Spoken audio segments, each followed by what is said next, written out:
will say, though, hello, wonderful people. This is Jason English with Things About Things, and this is a really special one. I've been waiting years to have this conversation with my friend Haley, and it is about to go down, to quote Kevin Hart. And I'm really excited about this. Years of friendship with Haley. Gonna have a conversation that I've been looking forward to having with Haley for a very long time. I'm gonna estimate that it's been 6 years, but I'm really not counting. But anyway, Haley Mullins, my friend, wonderful human being, Things About Things. Hey, thingsaboutthings.com for more things. Enjoy.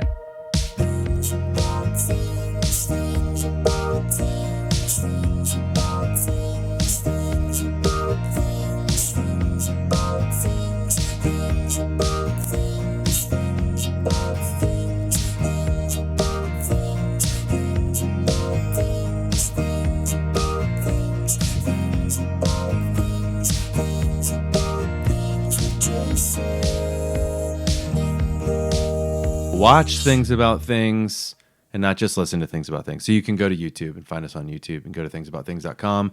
Whether you're listening only or you're watching as well, make sure to like and subscribe because they tell me that I'm supposed to say that and they're telling me that that means something and that it helps in some way. Like just hook a brother up. You know what I'm saying? Like hook a brother up, subscribe. That's it. Just to hook a brother up.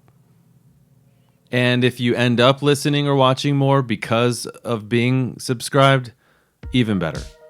Fun, great. But either way, hook a brother up and just subscribe. That would be great because they tell me that will help with something. I don't know what. Let's find out. You know what I'm saying? Like, let's do this experiment. They say that if people like and subscribe and comment and stuff like that, that means something and does something. I don't know if that means anything or does anything. You want to find out? Like and subscribe. But I will say, one of the things I was hoping we'd talk about, we don't have to though. Okay. We don't have to. I'm ready. What is it? Is your experience at church. Okay. And I want to know, and you say whatever you want to say Yeah. or not say anything you don't want to say. Okay. Because I have some thoughts about we were part of the same church for 4 or 5. I don't know because you were gone, but I still felt like you were here. Yeah, and I would come back sometimes. It was probably 5 years consistently, and then periodically for 1 or 2 after that. Sounds right. Yeah, I think I met you like 9 years ago this year. Like it's been that long. Wow. Well, I know my life's changed, but I'd imagine yours probably even more. Yeah. Just because of season of life or whatever, like if you're in school and then after. Totally. But also mine's changed too. But like 9 years ago. Yeah. And we don't need to get into like details of people is really what I'm getting at. Oh yeah. Yeah. I wouldn't want to like say people's names. That's and what I'm stuff. saying. That doesn't That's feel all fair. I'm saying. Yeah, I feel that way too. Cool. What was your experience? That's kind of like a really big question. It's a really big question. It's hard to know where to start. Because my experience was I was on the stage and I saw you sitting in the front. Yeah. If I was going to share my experience, I feel like I need to provide some background from before I started going. Yeah. Because before that, I was very anti going to church. Okay. I think my family stopped going to church when I was like maybe like 5 or 6. I was really young. It was never a regular thing. Okay. Around when my brother was born, I think is when we like stopped going. And my mom's always been a very spiritual person. She's I think she calls herself a seeker. She's always kind of looking for whatever it is that that's something, you can call it God, you can call it the universe, energy, whatever. My dad has always had a much more difficult time. They're hard. Sorry. My dad has always had a much more difficult time with organized religion. Has had like stronger feelings about it, I guess. Yeah. I just like did the whole deal. Smash. Oh, you got it. Good. Yeah, he's always had a much more difficult time with organized religion and has really kept it arm's length. Like, not going there. Which is funny because his side of the family has always been very religious. And so I felt like growing up I had the space to explore because my mom would explore her faith. But I also felt like Christianity was dangerous because of how my dad felt. And I grew up in an area, you used to live in that area, Kannapolis, North Carolina? I spent a summer there. Yeah. Yeah. I grew up outside of there in Concord. Right. And, fairly conservative area, I would say. I think of it as that way. Leans conservative. Yeah. Every quarter mile you see another church. Mm-hmm. And all of my friends growing up, the people I naturally gravitated towards were very different from me. Were very into church, would go to youth trips, would go to Sunday school, all that stuff. And so I got exposed to it even though I wasn't going regularly. I would go to these things with people and I would ask a lot of questions. And they were the types of questions that made people uncomfortable. And so I got shut down a lot. Can you think of one? I'm trying to think of one off the top of my head. Or even the type of way, Yeah. the type of approach to a question that you would ask. I think, if there was something that, like a strongly held belief, I would challenge it. I would say, okay, where does that come from? Yeah. Why do we think that? Yeah. It could be something as simple as like the Trinity. Where does the Trinity doctrine come from? And, sometimes it would be like, oh, well, it's here because of this, this, and this. Yeah. And then sometimes, I'd ask a question that felt similar to that, and it got kind of shut down or pushed under the rug. Like, we don't ask those kinds of questions here. Right. You weren't accusing, you were just asking, but they felt like you're not supposed to mention and say that question. It challenges us too deeply. And I think at one point, I can't remember exactly how old I was, but at one point I was like, I don't think Christianity is me. I don't think that's what I believe.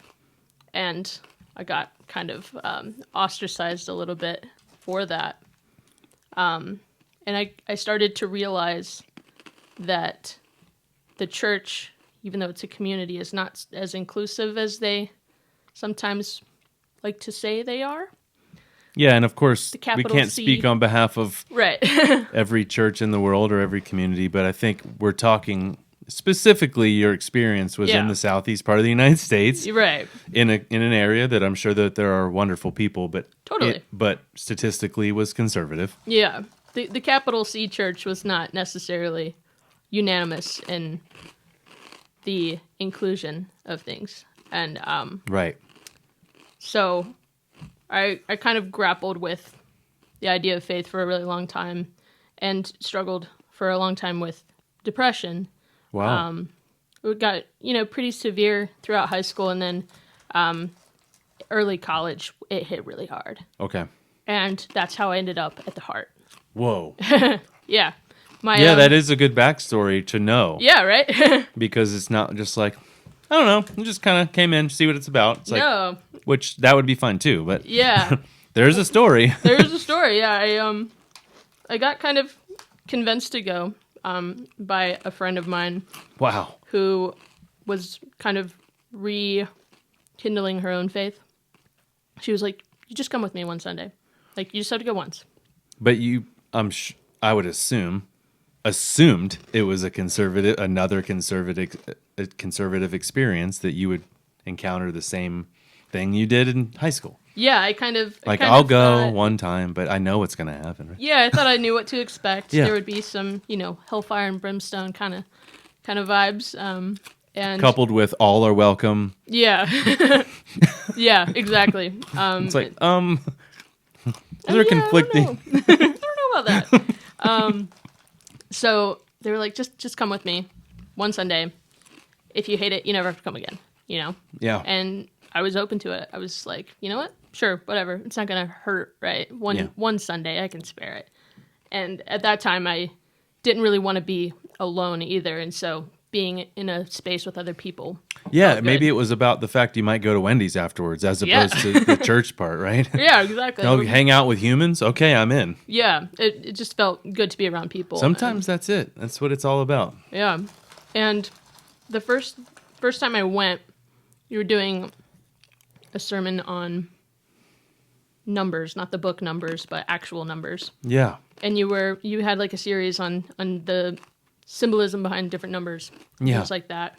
And it was really compelling for me. Wow. It was interesting and compelling. And then I think it was like a week later, you started doing the whole thing. You did the whole Really? thing series. Like a week later. That And- was the beginning Yep. of your experience? Whoa. And that's what kept me. I actually remember you, like, I have a false memory of you there way longer before that. Really? Yeah. You know how memory Interesting. can just trick, because I think of you as being there a long time ago, Right. which is true, relatively speaking. Sure. But COVID just sort of went boom, and like a few years went boom, and I still think of like, I just finished the whole book, Yeah. but I didn't. That was still several years That ago. was several years ago, but I think of like, I just did this book, and then a few 6 months after the book is when I did the teaching. Yep. So certainly Haley was there for like years before that, is what my mind tells me. So you hadn't done the book yet. You did the teaching first. Oh, right. You mean, okay, Like the now I'm original. tracking with you. Yeah. So it was that long ago. Yeah, it was. I thought you meant when I did the one teaching called The Whole Thing that was No. The series of Yeah. six weeks. the one that led to the book, not the Yeah. video that was after Right. the book. Whoa. Yeah. I've changed since then. Yes, I know. I've changed since then. You know? I can tell. You can tell. Yeah. Interesting. But at the time, that's exactly what I needed to hear. Wow. And it was a turning point for me, I think, in terms of it felt like a new strategy for me to tackle some of the internal conflict that was going on. Believing in something bigger than myself, even if it took a different shape for a while. At least it wasn't with someone pressuring you to do it, right? Yeah, and it spoke to me. It wasn't somebody forcing me into it. I think I want to say it was the third or fourth Sunday of that series. Probably really, the hard one. Yeah, really struck. That I sobbed that day, the whole time. I still think about that day. Yeah. It felt, and I've talked with Aaron about this too. Mm-hmm. The way we had conversations about the teaching flowing with the music and the exact songs. It's one of the few moments we covered a few songs. Yeah. It's not really our style to cover songs. Mm-hmm. Well, actually, I take that back. Almost every song we ever sang is a cover song. But like, yeah, I don't know why I said it that way. It was not a song that was designed to be sang in church. Yeah. That's probably how I'd say it. Yeah. And It was a special day. It was a special day. Like I sobbed. I was sitting in like the front or maybe the second row, and I think I just cried through the whole thing. Literally, it's Literally. called The Whole Thing. Yeah. I cried when I prepared for it. Mm-hmm. I didn't really cry when I delivered it or performed it or whatever word you're supposed to use. Right. Preached it, you know. I think I was trying to be an artist. So I wasn't preaching. Yeah. I was doing whatever you're supposed to say when you're an artist on a stage. Performing sounds a little too, I don't know, delivered it. When I was preparing it, oh man. Yeah. It was like all of me laid out for a long time, like lots of nights. Yeah. And so I'm glad that it something conveyed. Yeah. And I think after that, that's when I wanted to stay. Wow. Because it spoke to me and it engaged me. It got me thinking. Yeah. And I also felt like I was perceiving myself differently because of it. Yeah. So instead of looking at myself as an enemy, I was suddenly looking at myself like, no, we have to go through this together. I can't abandon myself. That's amazing. I have to stick with myself through all of this. So, I think when having yourself sticks with self, you know there's dualism. right, But you also know that you want to become one. So you're moving towards yourself. that wholeness. That's very right? holy right there. Yeah. So Very holy. It was a really interesting experience. And to this day, I don't really have words for it. It's really hard to describe the feeling that I had. Yeah. But then I knew I was safe there and I wanted to stay. And so I just kept going. And, I got involved in some different groups there periodically. And, for the most part, I never had any issues with any of the people. I really loved everybody that I met. I loved hearing their stories. And, everybody kind of left a different mark for me that I met there. And while, I don't regularly go to a church anymore, I still feel like that period of time really shaped my spirituality in a way that no other period of time has for me. Wow. You're very good at talking. Not really. Yeah. Better at writing. It's much harder for me to talk. Well, you're writing it in your head first, maybe. Trying. And then you deliver it. Yeah. Up front means you're not really seeing too many other people in the room except the ones on the stage. Yeah. But it sounds like you did end up meeting people. Mm-hmm. So maybe just during that gathering itself is when you wanted to be like, no, I want to be right there. Yep. Right? But not so much because you didn't want to talk with people before or after, but during it, like, don't talk during the movie. Yeah. We're watching this. Yeah. Right? I think there's such like I don't want to call it a stigma, but there's sort of a taboo thing about sitting up front. Like, everybody avoids it. Everybody's like, no, it's weird to sit up front. I feel exposed up front.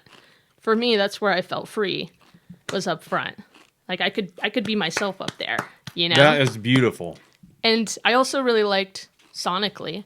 Yeah. The way You're that right. things sound right there. Yeah. I can hear everybody behind me and I can hear everybody in front of me. It's like being in this little vacuum of really amazing sound. Yeah. And I loved that experience. And I don't think I got it sitting anywhere else. I get that. What I'm finding myself resonating with less and less over time is the concept of it even happening. Yeah. But what I can't shake is how many beautiful experiences have happened in that context. Yeah. So I can't poo-poo it too bad. Right.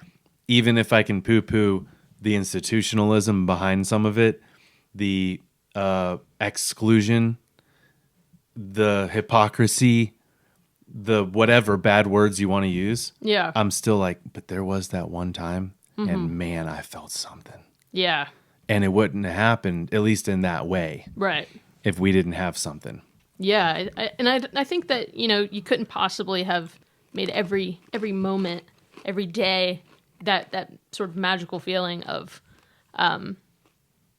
peace and stillness and calm.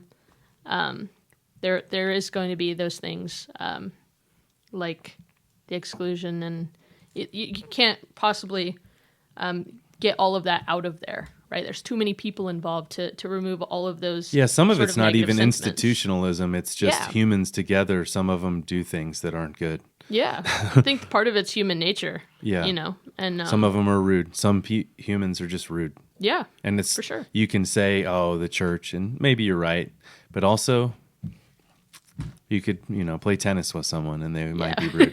That's true. You wouldn't be like, tennis is the worst sport ever. Like, Yeah. it's probably just that guy. It probably is. Yeah, don't want him on my team. I will say though, the more rules there are, Yeah. not just the more people, the more rules. Mm-hmm.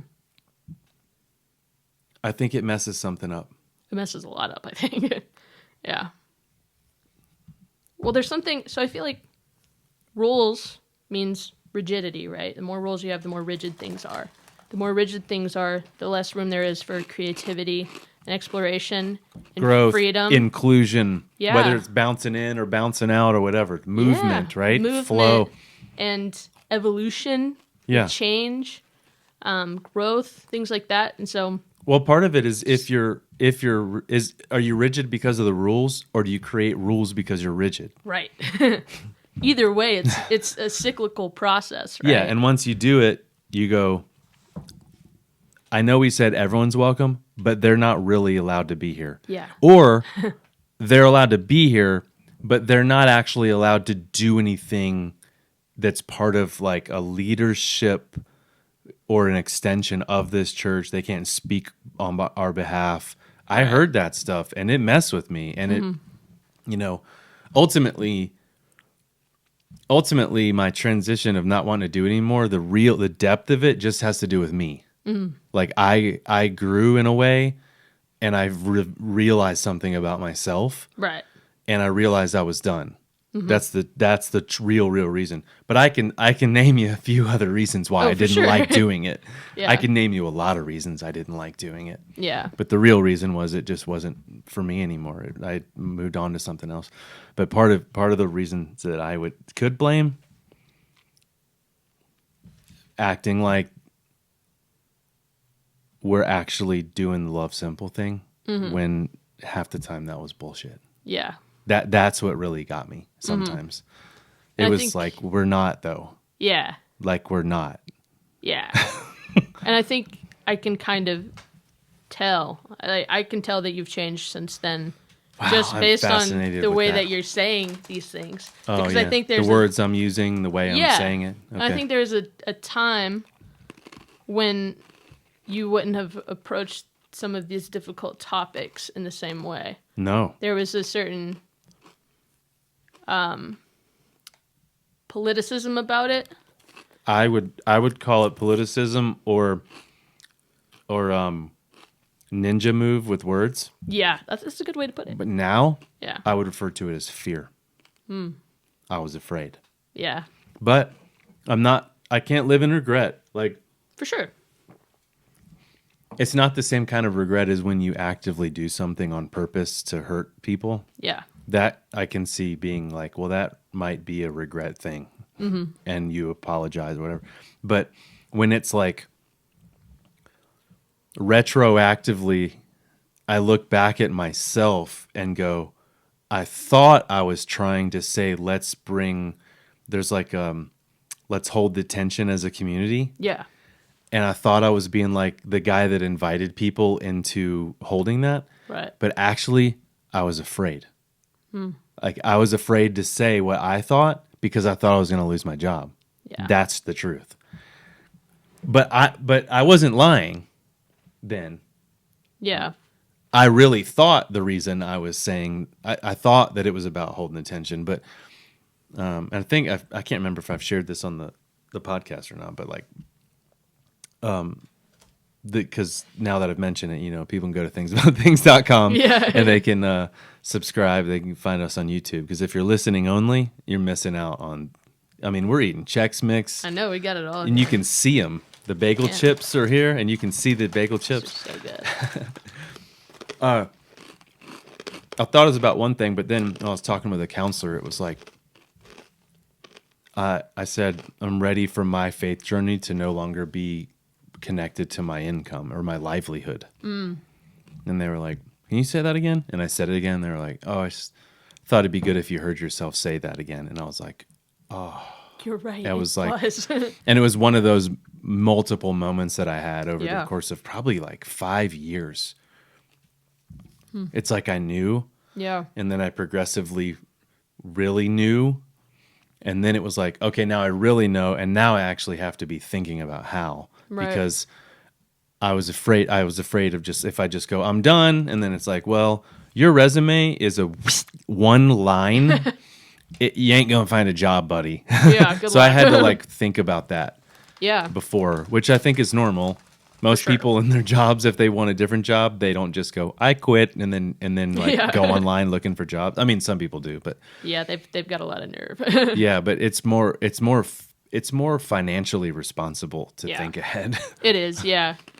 I feel like it's probably difficult to be in that space of mentally and spiritually. I need to be disconnected from this financial Yeah. stipulation here. But at the same time, you know, there's security in that. Trying to decide, do I stay in this for the security or do I leave it for personal growth? And Especially things like when that. I feel moments on Sundays that was like what we felt on that Sunday. Yeah. It's almost like sometimes it can feel like a drug Yeah. where you go, I really like the way that felt. I want more of that. I want more of that. And so then it was like, but Monday through Friday, I was not enjoying, or at least in part, which, whatever. Sure. Plenty of people go to their jobs and don't like some of them, some of the parts of their jobs, no doubt. And like I said, it's really was about me growing. But when I look back, I'm like, yeah, there were times that I didn't like the Monday through Friday of it all. But man, some magic happened on Sunday. Yeah. You know? And I don't miss it at all. Yeah. I don't know what to say about that. Like, if you haven't been going places, do you miss it? Because, we had different version of those experiences. I was up on the stage. Yeah. I think there's parts of it that I miss, but as a whole, no. Yeah. I think what I miss is dependent on the people that were there and the things that were going on at that time. Like, under those circumstances and with those people in that moment, that's what I miss. And you can't really get back to that because things have changed. People do you have try to moved. maintain friendships with that group you're referring to? Whether it be all of them or some of them? Some of them, not very many. You don't Fewer really... and fewer all the time. Oh. Yeah. Is it fewer and fewer on purpose? Yes. Okay. Yeah. I think I just hit a nerve there. A little bit. Yeah, I don't know. I think in hindsight, things always look a little different. Right? Was it COVID? Was 2020 or 2021 when you realized that you're not going to be probably continuing to pursue? I think it was before that. Ooh. Actually, but So not related to some of Yeah. the things that were brought up in the last couple of years about No. politics or stuff? No, I think I knew everything I needed to know before then. Do you want to talk about that? Sure. I mean, we can. Go for it. I don't know. I think it's easy to fall into groups of people who make you feel special. But when you realize there are strings attached, you have to be a certain way. You have to be a certain type of person. You have to believe certain things. It can be... You realize that it has to actually be like wasn't the healthy. whole list. It was Yeah. like you had to believe this whole thing, Right. or else you were actually never one of us. Right. And so when you're in it, it feels so good. You're like, I'm included. I'm a part of this thing that's really special. I feel special. And then suddenly you start realizing that any pushback, any debate, any difference of opinion, suddenly there's a loosening of the connection. Suddenly you're not as included anymore, or just look at you a little differently each time you say things like that. And so in hindsight, I think those friendships and those relationships in general were really good for me at the time, taught me a lot of things, but they don't serve me now. Whoa. What's crazy is that you weren't really looking to go to church, and then you were there for a while, haven't really been going anywhere, and you had that experience. I didn't grow up in church either, but we could run back everything you just said. That was my experience too. Really? Like almost word for word. But I would imagine it was for different reasons, although I have a feeling there's probably a couple reasons it isn't different. Yeah. And I was like, everything you just said, I felt special there. I did. People told me I was. Yeah. And then it was like, but when we really start talking and there are just like a few things on the list that maybe were not what they thought, the connection's gone, and I feel like I don't even belong there anymore. Yeah. And I was the pastor. Yeah. That's a weird feeling. Super weird. But so different in the context of the role you were in that church at the time and the role I was. It almost seems like maybe it could have been more harmful for you, but maybe I'm assuming something wrong about that. I think Maybe I shouldn't even be comparing about more or less. No, I think you're right. There's sort of a parallel there. Yeah. I think in the short term, it seemed very harmful. Like, once I realized I don't belong here, I need to get out of this for my own personal well-being and growth and things like that. But in hindsight, I think it was really important because I have a better perspective of the type of relationships that I want now. Same here. I know the people who let me be my authentic self, and they revel in that. And I know the people who have strings attached, and they say, I really like you when you're like this. But aren't there a bunch of people that you actually don't know which category to put them in? Yeah, there's a few gray areas. Yeah. It's a little hard to say. What do you do? Those are the people that you don't work so hard to try and keep in touch with, I think. So you don't go like, you know what? Harmful, and I'm going to go ahead and set the boundary. But you also don't chase after them either. Right. Okay. Yeah, so, I mean... I got a few of those. Yeah, we have a limited amount of time in a day, in our life, whatever. You have to decide how you're going to invest it and who you're going to invest it in. So, I know the people for sure I want to invest in. And then I know the people who, if they reach out, I'll consider it. I bet you there are so many people listening right now that are loving this. Seriously. Yeah. Like what you just said, I bet you resonates with so many people, but for so many different reasons. For sure. But I think you just hit on something that, as you said it, sounds so obvious, but I've never heard anyone say it like that before. Thingsaboutthings.com, I don't see why this isn't exploding. It's really good. This is really good, Haley. We do what we can. Yeah, we do what we can. But you've always had a way with words, though. You've always been good with words. Sometimes. Depends on the day. Sure. Wow. I think for me, a big shift. One of the reasons, or one of the things that made me realize I needed to step away from some of those relationships and that they weren't healthy anymore was coming to terms with my sexuality. I think that played a big role in it. Realizing that was something that was not safe with those people. That was not okay. That's the, I hesitate to say the topic. Right. Because there are so many in this world. For sure. But big list. It's a biggie on the list. Yeah. It is tied for first with a few others. Yeah. You know what I mean? Mm-hmm. So that, when you came to terms with that, is that the way you worded it? Yeah. Well, when was that? About 2015, 2016. Yeah, I was, when I first started going to the Heart, I was dating a guy. Whoa, are you serious? Yeah. You mean right when I met you is when you were, or right after that or whatever? Yeah. I didn't know any of this. Yeah. I was dating a guy at the time. Whoa. And this is a really close friend. Yeah. And I would consider us still friends today. Cool. Well, there's a reason why you wanted to hang out with him. Yeah. He's a cool guy. Yeah. Yeah. And I think we tried a relationship because we were such good friends. We were like, this just seems natural. This seems right. Right. And in my head, I knew if I couldn't make it work with this guy who I had this really special relationship with, it wasn't going to happen. Maybe I'm not into guys. Yep. Maybe I'm not. Right. And when we realized it wasn't working, it wasn't a long relationship, 5 or 6 months. Did it start? Did you go, hey, man, you're a really good guy? Did you lead with you're a really good guy? No, I did not.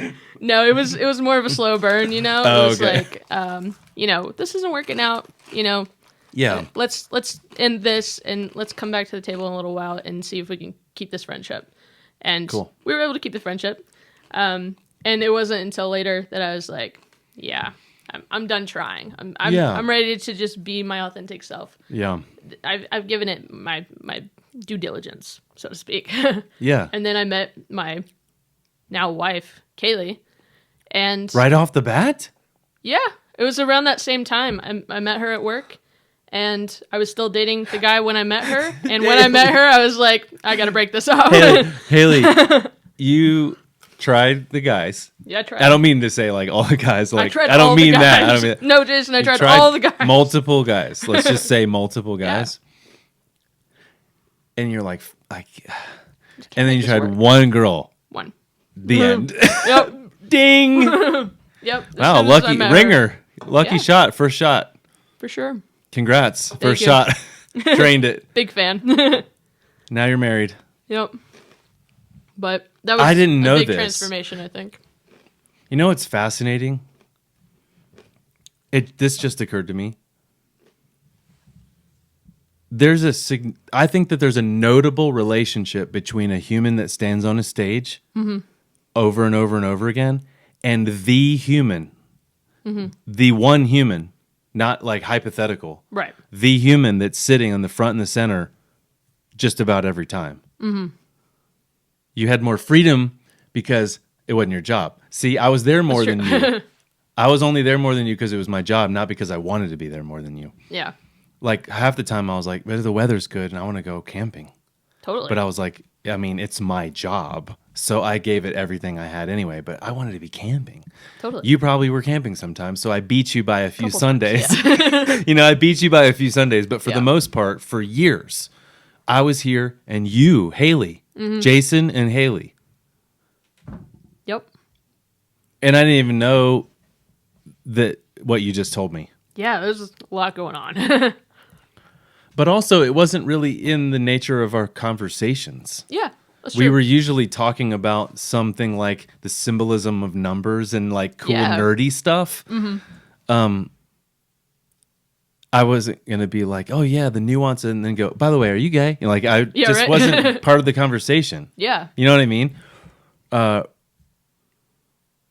I find it fascinating that we both would describe our experiences there the same way. Yeah. That's notable.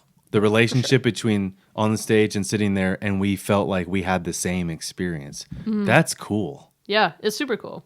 Yeah. I feel like that when I go to concerts. Yes, that's a really good parallel. I I'm think. front and center. Oh. So I'm Haley when I go to concerts. And the band is Jason. The band is Jason. The difference is they don't know who I am. Loses every time. I lose that one every time. But I swear if they gave me the microphone, I'd be ready. You know what I'm Oh, saying? totally. Yeah. Is that a common feeling? Oh, definitely. Okay, Yeah, good. no, it is. Yeah, I'm always prepared. I'm like, all right, just in case. Were you ever like that with teaching? If I would have been like, my throat hurts. Haley, can you just hit it? Would you have been like, got it? I think it depends on what we were talking about. Sure.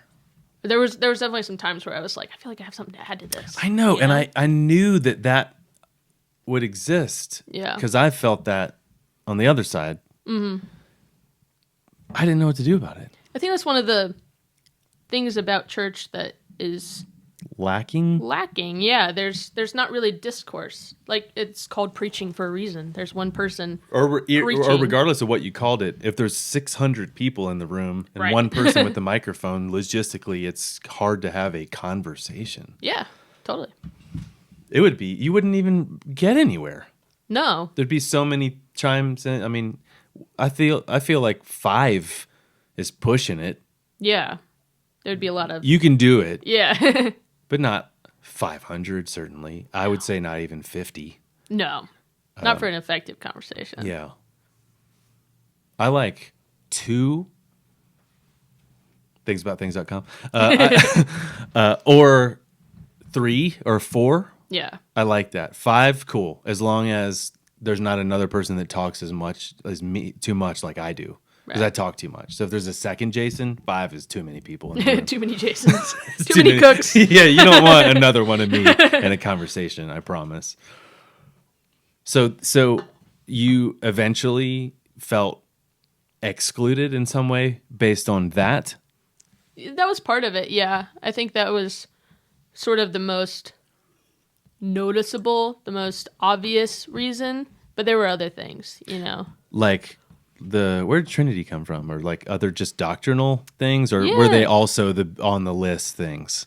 Yeah, I think a little bit of both. Well, Trinity one was on, I mean, a long time ago, that was the one on the top of the list. Like, Yeah. people were excommunicated because of their opinion of the Trinity. Right. It's just sort of feels laughable in our culture now, Yeah. but it wasn't when it was the topic. It was like people were divided and killed. Yeah, but even something like the shape of God, like is God, a man? Is it a male? Oh, that yeah. type of thing. This gendered nature of God and things like that. So I'd question things like that, or I'd offer these ideas of maybe that's not exactly how it is. I know that's some of the imagery that we're given, Father, Son, Holy Spirit. But I don't know that it's that literal. I don't think we can say that, well, yeah, God is a man. That's why, men are head of the household. Yeah. And, women are supposed to be submissive, things like that. Yeah, you touched on another one that's tied for first. Yeah. Basically. Boom, boom, boom. Yeah, they're right there. I mean, it's just, if you were to poll one audience, they would tell you one of them is number one, and then a different audience, the other one. Go back and forth. Yeah. Family Feud. But when you talk about anything about the male dominance of a religion, and it's easy to blame Christianity because of just the context we're talking about, but sure. Google the history of civilization. It's going to suppress women. Yeah. And still is. But we're trying. Yeah. Still is, but we're trying. Back then, you could argue, weren't even trying. Yeah. All in, right? Patriarchy across the board. Called it that, right? Yeah. And you question that, and you use the word literal. Like you went, bam, wham. Oh, yeah, there was a bunch. I was and they fired were like, off. Yeah. And the thing is, I'm in the same stage of life where making sure that the relationships are the ones that I think are healthy for my life. And yeah. Not to say that I want to be in a bubble and not listen to people different than me, because I very much do want to listen to people different than me. But I found, and for me, COVID kind of revealed a lot. But I could backtrack it several years before that too. But 2016 too. Yeah. About that time. It revealed some stuff around then too. Yeah. And I was like, oh. And I like it better now that I know. Right. Even though it's hard and it's strange at times, I like it better now that I just know. Right. But our experience being so different and so the same is fascinating to me. It is really interesting. Yeah. Well, I have no idea what to do about that moving forward in the world from an institutional perspective, because I used to be I never thought of myself as an institutional person. Mm-hmm. I never even thought of myself as a pastor. It never felt like, ever. Yeah. The whole time for 23 years. Mm-hmm. It was like I was wearing someone else's clothes. Yeah. But I don't mean that I was pretending to be somebody that I'm not. I mean the title. Yeah. Like when you saw me when I was standing there, I really was being myself. Mm-hmm. I held back some of the cuss words for the sake of, there's kids in the room. Yeah. Not that I think it's wrong to use those words, but it doesn't help in that kind of context. Mm-hmm. But other than that, I mean, it's really me. But then it's but I want to start saying some more things. Mm-hmm. And then the way that I said them to hold the tension. If there's anything that I can think of that I ever did on that stage that is not 100% authentically me, I think it might have been that. Interesting. Because even though I think I was trying something positive, let's be together. I mean, the world, well, it still is a lot of tension, but some 2016, 17, 18, 20. Continuing, but right then though, especially for me at least, I felt a shakedown, man. Yeah. It's like the smoke cleared and everybody could see whose side everybody was on. And then I'm the only one up there, and I'm supposed to say something. Yeah. So I go, what if we were friends, everyone? And they were like, oh yeah, that's good. I should have said what I thought. And in some ways I did. And some people actually told me that I did too much of that. And they left because of it. Mm-hmm. There were a lot, actually. Yeah. But I got to say, the one that I left out was LGBTQ. Mm-hmm. That's the one I left out. Yep. And it's because I was afraid. Yeah. Like I could say other things and No. they would be true things. Yeah. But deep down is I was afraid for my job. No, I get it. But the thing is, it was wrong. Like it was. Like it's a legitimate reason. You know, like one that I think anybody would go, yeah, totally understand. Yeah. You know. No points off. We don't take any points off. Yeah. Like, we get it. But deep down, I was afraid, and it was because of my job, but also more specifically, not everybody within the leadership agreed. Mm-hmm. So there brings up the word institution again. Right. Because if there's a rule, the fact that we don't agree is a problem. Yeah. Why? Because we have to create a rule. Mm-hmm. If you don't unified. If you don't have a rule, you can be cool. To a degree. Yeah. I don't mean extreme negative people, hateful. I don't mean that stuff. Yeah. But the nuances of life. The way I think of it now is, if you like small government and lower taxes, totally cool. I love having conversations about stuff like that. Right. That's the kind of nuance I want to be a part of. You're talking political and you go into some other hateful, I don't even want to have the conversation with you if Right. it involves hate speech or all that stuff.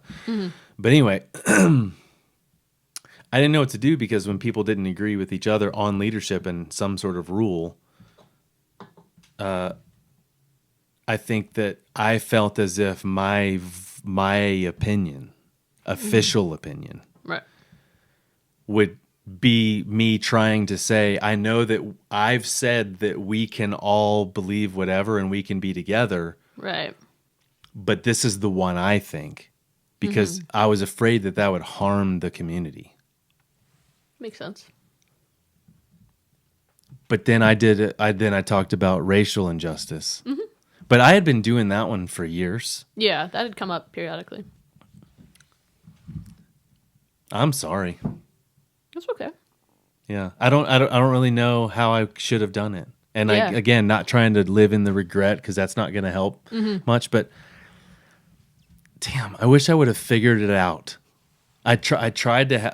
I presented the leadership and the staff with all these different perspectives, so we could like talk about it, not to create the rule, but just so we could listen to other perspectives. Right.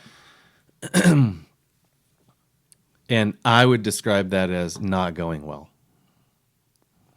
It's probably a nice way to put it, I'm sure. No, I would say it's an accurate way to put it. Okay. It wasn't an explosive thing. I don't think it went well. I should have either left well enough alone and never brought it up, Right. or just said what I thought. Yeah. Because I probably was, most of my adult life been affirming, but not understanding. At first, I didn't really understand what I meant when I said that. Right. Because I've been trying to listen more to perspectives and listen to from the LGBTQ community. Like, what's the story? What's your story? I'm listening. Yeah. As opposed to, I think I know how they would feel, kind of thing. Like, this is what they say how they feel. And I think that the vibe I got was that it would have been healthier to just go ahead and say a stance, so that everyone knows and everyone can make their decision based on that. I think it would have made a big difference for the feeling of inclusion. Because Yeah. that was the big thing, I think. The people that I knew that didn't stick around, that came and didn't stay. They felt safe at first. Well, that was the major pain point, I think, that didn't come up. Yes. The omission of that conversation was for a lot Silence of people. speaks very loud. Yeah, for a lot of people, the omission meant, well, we know what he thinks. We know what he thinks. It's obviously the other side, and he doesn't want to say it. It's not inclusion. It's not inclusion. Yeah, I think people assumed it was not inclusion because of the omission. And that's because of me trying to represent all of the voices in the leadership. That's hard. Some of which that are not affirming. Yeah. Adamantly. Right. And I don't mean hate speech or harming anyone, not that. Yeah. But they just feel very strongly. Feels very strongly. Yeah.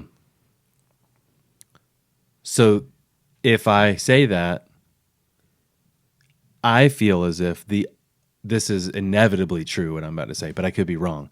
Mm-hmm. It would have been an immediate split of a church based on only one issue. Yeah. Not a plurality of issues, not a combination of a lot of ways of thinking and nuance of thought coming to be in a certain kind of community. It would be like, yeah, here's the line. Mm-hmm. You're over here or you're over here. And I actually think it would have harmed something. Yeah. But maybe I'm just talking from my fear. Maybe. It's hard to say in hindsight, you know? Did you resent that I didn't talk about it? I didn't resent it, but I had a hard time figuring out where you stood for a long time. Really? Dang it. I would go back and forth. I'd be like, no, I think he's affirming. And then I'd be like, I don't know. Like there would be something. The I don't know part is probably just as a straight white guy, I didn't always know the right way to say things. Well, even I don't know. Jelly Belly conversation beans. Did you plan that? No. Are you sure? But I will say I got him. Well, I guess sort of. I got him because I was trying to find us those chalky little heart things that have the messages on them. What are they called? I don't know. I don't think I've you ever know what actually I'm talking bought about them. though. They're always just like given to me and stuff. I couldn't find them. I think they're sold out or something. Probably because I saw them at the grocery up. store. But so then Jelly Belly comes along, which by the way, shout out. I'm not sure if Jelly Belly is one of our sponsors. They are now. They are now about to be. Thanks, Jelly Belly. Yeah, but they say here you can have a couple and see if we can have a conversation starter. They don't say anything on them. Come on. I feel lied to. No, it says text me. Mine says I'm orange. No, I'm just kidding. Oh, my glasses my eyesight's on. going out, by the way. Yeah, I don't have my glasses on. That one tasted about the same as the other one. Smile? This is the worst conversation starter. What kind of conversation bean would just say, smile? I don't know. I guess one that only has a small font available. Yeah, right. They're like, look, man, we got 6 letters with a 4 font. So what do you want from us? Yeah. Hi. It's a good conversation starter. Well, wow. The things I would have done differently. Or maybe I would have. I don't know. Yeah. It's so hard in life to look back. It is. Because I thought I was speaking in code to everybody that was cool. Well, and sometimes it felt like that. Okay. Sometimes it didn't. Whoa. It's hard. I'm so curious to know what those moments were. I think just the ambiguity of it was Oh, really sure. hard. Just silence itself. Yeah. And, it's easy to try and fill in the blanks with whatever lens you're looking at things through. Mm-hmm. And I think that's why some people stayed and some people left. Some people were like, I can read the code. And other people were like, I'm reading this code differently. He's not saying it. Right. Yeah. He's not saying it, so it's not enough. It's not affirming. Mm-hmm. Which actually, if I imagine it to be race-related. Right. And if some horrific thing happened, and then I was super neutrally it's like, well, if he's not going to say this. Right. Then maybe he's really just trying to avoid this. And he's trying to be cool. Yeah. But he's not cool. Thing is, Haley, there are people there like that. They would have agreed with everything that I said and gone like, yes, yes, yes, yes. Everything you said, I totally agree. And they're not affirming. Yes. Oh, and I think that was a lonely was feeling hard. for years. Yeah. I did not like that feeling. I'd never want to have that feeling again. Yeah. Like, I'm not saying I never want to be a peacekeeper. Sure. But I don't want to have that feeling again. This ongoing, like, more and more and more people rumbling about a topic. Mm-hmm. And then I go, there are a plurality of perspectives here, and I think it's healthy for people to listen to each other. And they go, "He's not affirming," and it's like that's not even the point of what I was saying. Don't though. hear what I'm not saying. Yeah, yeah. But I still wish I would have brought it up. But I think what I should have done is, do you ever like decide something in your heart based on a hypothetical situation with no plan? Yes. I know that was really complex. No, and weird. I think I know what you mean. Like one day I want to live in Hawaii. It'd be great. You're not doing anything about that, Yeah. I imagined myself when I wrote the whole thing. Mm-hmm. I faced what I thought was going to be my job being over based on the end of the book. Nobody even said anything. Yeah. Nobody cared. It was just like, fine, he wrote a book. Good. Yay. I don't think anyone really... It didn't strike them to be as major as I felt it was. Yeah. But that feeling was so strong in me of being willing to just be like, if I have to resign because of this, then I guess that's what happens. But I want to say funny thing is I've grown past that book anyway. Yeah. But that's okay. I still like it. I did a good job. I tried hard. Yeah. Yeah. And it's like a timestamp, right? It That's shows right. where you were at that time. Yeah. And I imagined myself getting fired for officiating a same-sex wedding. Wow. I pictured it. Mm-hmm. And I was like, I'll do it. And then I never even talked about LGBTQ on the stage. Yeah. Which means I romanticized in my head this martyr.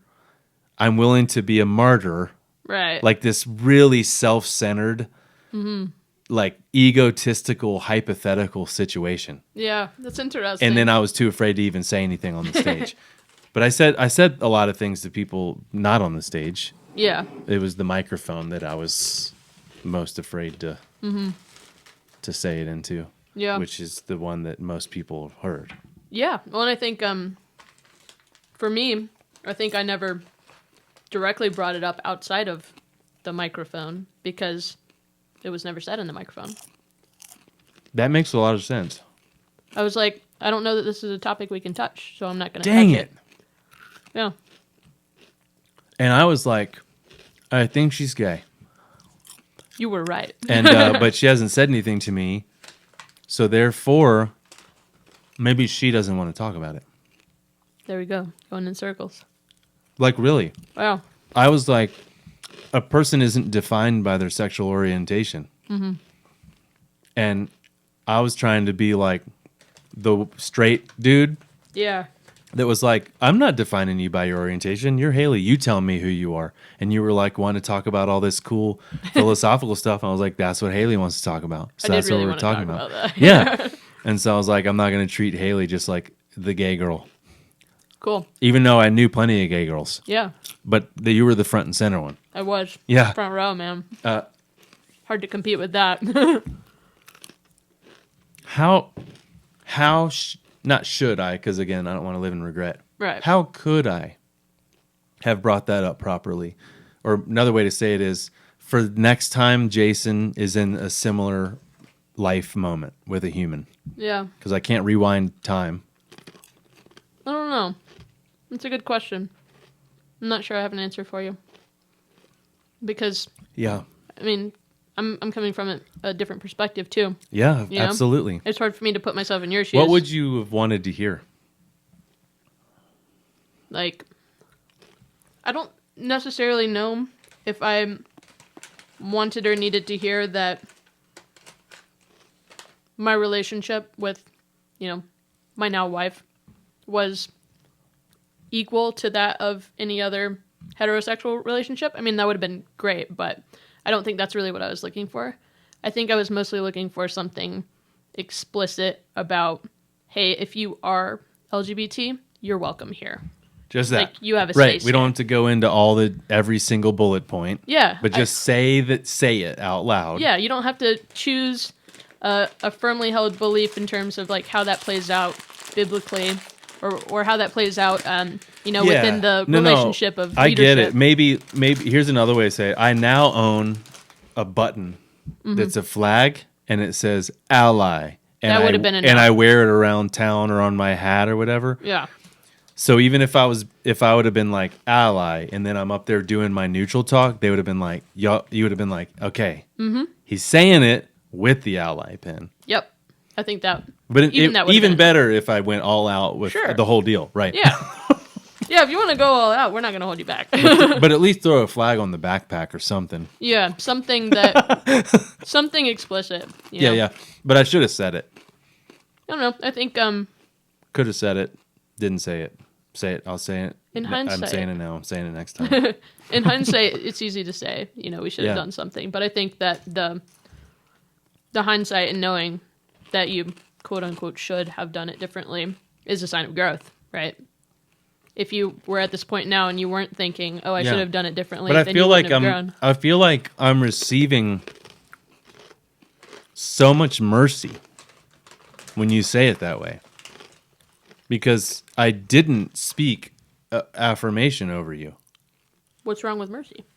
There's nothing wrong with it. I'm just saying I'm acknowledging it. Yeah. And I feel like it's significant, and I don't think it's normally how people are treated.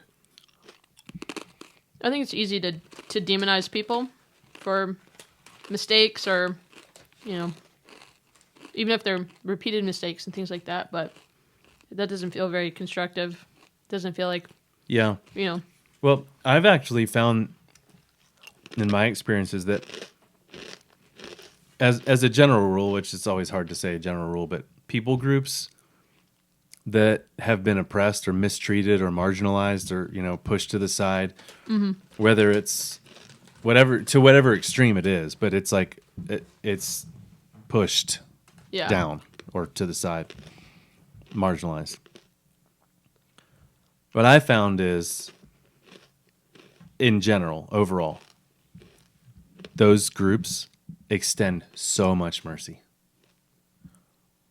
Like, I know that there's plenty of people that don't. Like, there's always going to be people that are just so irately mad. Totally. Totally, that's going to happen. But I mean, like, statistically, in my experiences, it's like mercy, mercy, mercy, mercy, mercy.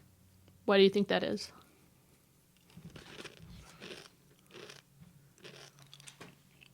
I never thought about that.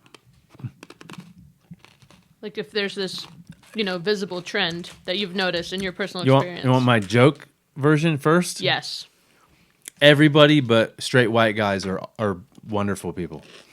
That's a good joke, but also Like, funny of course, because of- everyone extends mercy. That's what all humans do, Yeah. except straight white guys. They just mean- push everybody down. Right?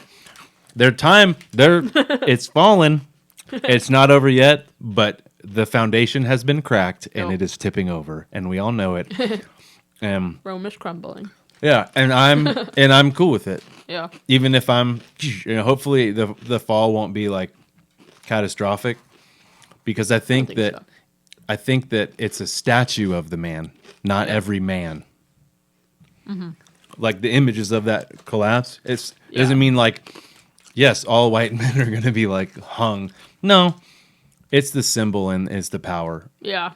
There are wonderful straight white men, Totally. of course, But man, we've done a lot of damage. Yeah. All right. So why else though? Why would there be mercy? Yeah. Why do you think that these groups, historically, in your experience, are more willing to extend mercy? I think they know how bad it is to be hurt by someone. And because they know how bad that hurts, they never want anybody to feel that way. I think you're right. Yeah. That's when I think of what I've listened to with, look, we started like KRS-One, like the Black experience and hip hop. That's what I hear. That's what I hear with almost all voices of people of color, almost all voices I've ever heard in the LGBTQ community. There are exceptions. Yeah. Haters gonna hate, you know what I'm saying? Oh, for sure. It's just the way it goes. That's life. And it kind of has to happen. Yeah. There has to be a pendulum swing that pushes against horrible things. And sometimes it has to be very, very strong and maybe even violent, those aren't the ones that I like. Right. But it has to happen socially for in civilization. You don't just ask nicely for somebody to stop oppressing you Yeah. forever. Exactly. Eventually, you got to make it happen. Yeah. It's not pretty, and I don't want to be a part of it. And I bet you there are some people that were a part of it didn't want to be a part of it. Oh, definitely. Definitely. But I think you're right. I think on some level, it's hard to even know how to extend mercy if you haven't experienced the other side of that, right? When you've experienced being hurt really, really bad by a group of people or even, by one person, it's kind of hard to know the value of mercy if you haven't felt that before. It doesn't have as much weight, I don't think. Yeah.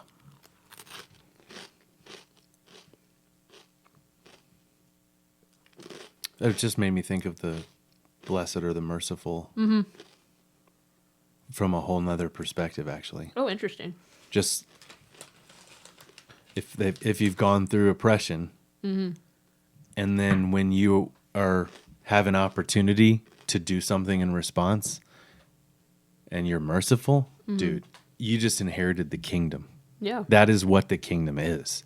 It's like I would say that teaching, it represents, I think, part of an essence of how I envision Jesus of Nazareth.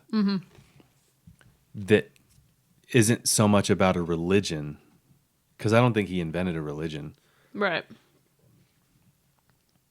I think he said something that's so good with this, blessed are the merciful. It transcends any of that kind of which religion it came from, and you could say it in a different way. Instead of like the kingdom, you could use another phrase that another faith community from a different part of the world, whatever they would call it, and they would go, "Blessed are the merciful," because they are the enlightened ones. Blessed are the merciful, and it's like it resonates because it's just straight up true across the board.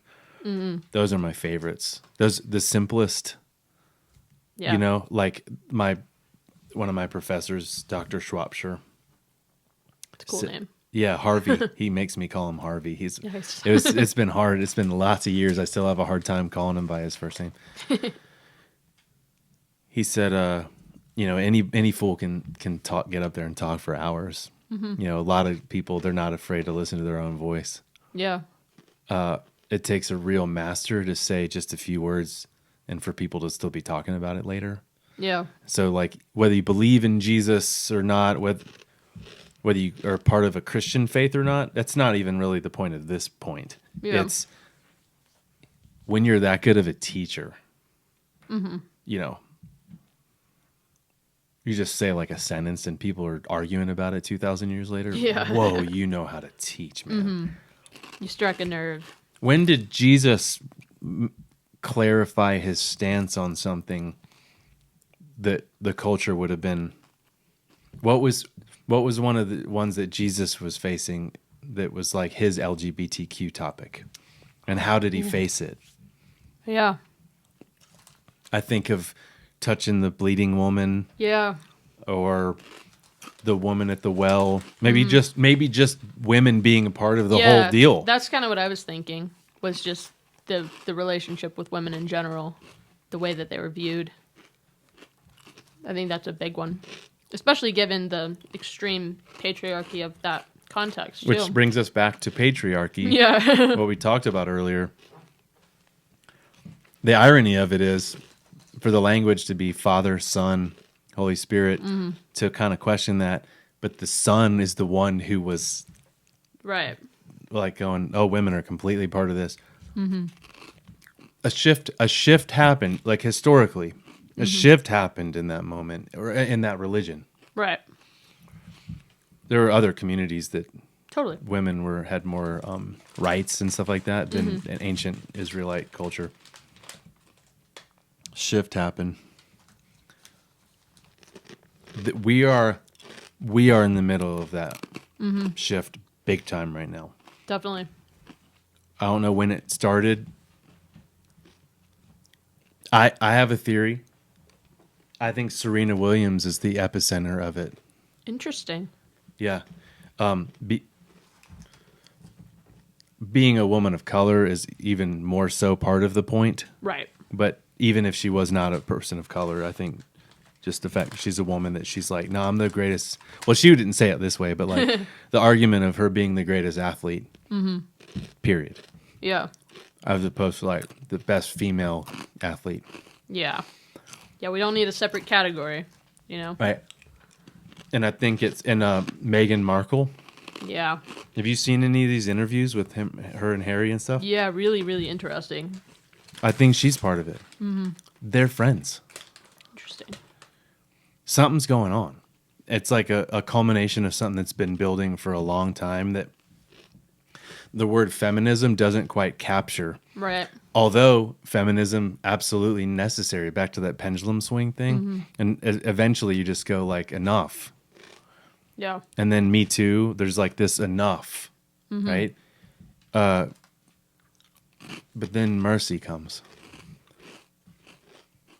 And I think that's happening right now. It's like there was as there probably will continue to be, men are still going to do a whole bunch of bad things. And so People in general are. people are, Yeah. right? I mean, we can single out the men, but, It ain't hard. yeah, it's not. But people in general, Yeah. People. Yeah. So anyway, I think, I don't know why. Same with the hip hop thing I was talking about. I love to try to find like, how is this happening? The culmination of this. What's the first hip hop song? Yeah. The nuance of hip hop and rap.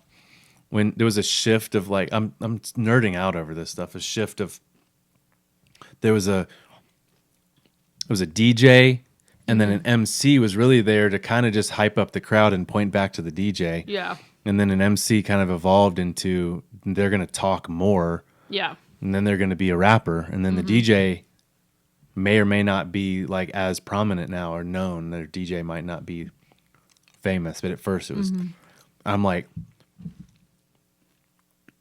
Serena. Who influenced Serena? That's a good question. The one person that I know influenced her is a big time hard father. And I have a feeling that even though she became the product of his tennis ways, Yeah. something, and she was like, I'm not going to be talked to like that anymore. It's interesting. I feel like part of the reason why it's so hard to pinpoint the beginning of something is because of essentially like the butterfly effect, right? There's no way. Something happens and it triggers something else and it triggers something else. Everything's connected. And until we realize everything's connected, you're going to go on these wild goose chases all over all these different directions. It'll never end. Yeah. But sometimes major moments happen in the world. Yeah. Transitional moments where all of a sudden, like, it pushes it a little harder in that direction. Mm-hmm. Yeah. We're definitely in one of those now. And COVID is not the cause, but maybe a revealer or part of a revelation of something. Although I felt that before COVID. Yeah, I agree. Yeah. But it's still, COVID is like part of that window of time. I think the beginning of that for me, where I really started seeing a major shift, was Trump getting elected. Monumental moment. I think that was the biggest thing. And then after that, there have been like smaller, also big, but smaller moments like COVID. So maybe Trump is the mascot, so to speak. Not the only issue, but the mascot of it. Maybe, you know what? Maybe COVID magnified it. I think that's the right word. Yeah. It wasn't its own. It put it like into focus. Trump's face. Yep. Now put a magnifying glass over Trump's face. Yikes. That's terrifying. Hey. I would like to sleep Welcome to the tonight. 20s. Yeah. I don't want to think about that. Wow. Because, I mean, from that point forward, that's when we could really clearly see the divisiveness. Like, it had been growing for years, and you could see it, little pockets here and there. But then, after Trump gets elected, you really clearly see how divided. It's like the parting of the Red Sea you've got these two sides, and it is clear as day, and not very much in the middle. There's like nobody in the middle there. It feels very all I or thought nothing. I was trying to do that, Haley. Yeah, It didn't. I did not enjoy that at all. it's hard. Yeah. I lost a good chunk of friends. Were they friends? That's the thing I'm trying to figure out. Because it's like, I thought so at the time. I really did. Like Yeah. Christmas Eve together kind of stuff. Close. Not just like, hey, what's up? We should hang out sometime. Right. And then to go from that to like, oh. I think that's one of the hardest things that people have to figure out when it comes to relating to other people is how do I relate to somebody with a different value system? That's kind of what it comes down to. That's right. It's a value system. It's not, oh, you're a bad person. It's you have a completely different value system than I do. How are we going to find some common ground so that we can coexist?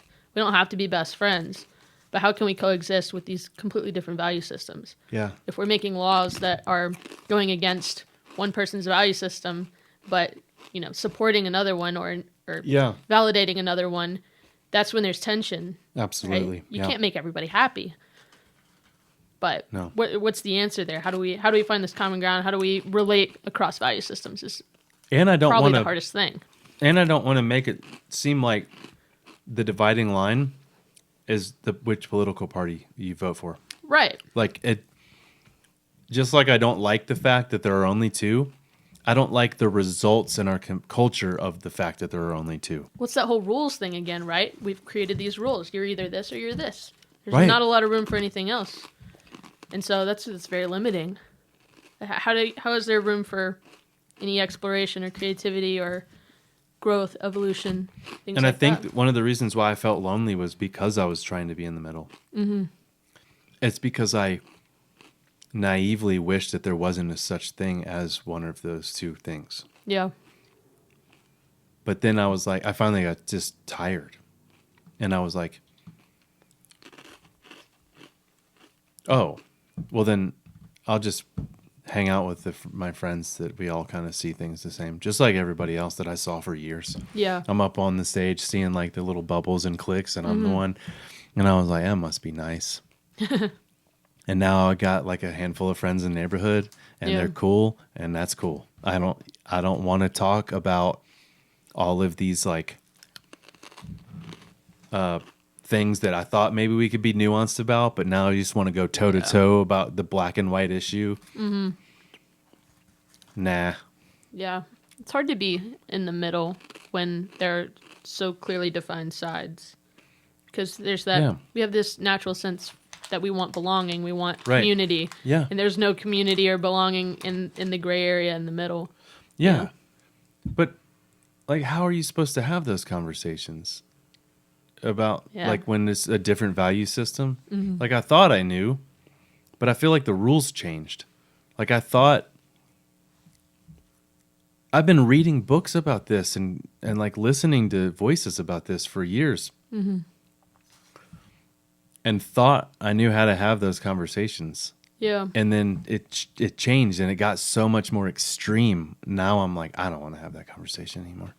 I think that reminds me of Oh, I keep kicking this. that reminds me of just the shortcomings of human language. Yeah. Right? And the communication process in general, right? So there's a sender, I'm sending you information, but in between me sending it and yet getting to you, it can be misconstrued. You have to receive it, and I have to try and communicate it the way I intend it, so you receive it the way I intend it, and then you respond back to me. And so there's so many ways, there's so many opportunities for it to go awry. Yeah. Kimberly and I talk about this all the time. Yeah. It's hard enough when you're a couple who loves each other. Yeah. There's still like, oh, I thought you were thinking the exact opposite of that. Yeah. And we get each other, and we still have those moments. Yeah, it's really hard. It's so hard. It's just a shortcoming of language and human communication in general, and trying to figure out how to be as clear as possible is just like the bare minimum of trying to relate to somebody with a different value system. It's like, how can I be as specific and clear as possible so you're not misreading this. You're not having a different connotation to the words I'm saying. Because that's when things start getting a little iffy, right? You say something and you think it's polite, you think it's PC, whatever, and then it gets kind of misconstrued into something else. Or taken the wrong way, the way you didn't mean it. That's right. And then it escalates from there.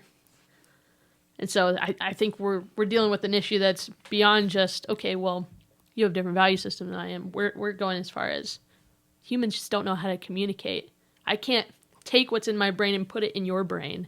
It's not that's similar. But I think we're vibing. Totally. I don't know what you're thinking.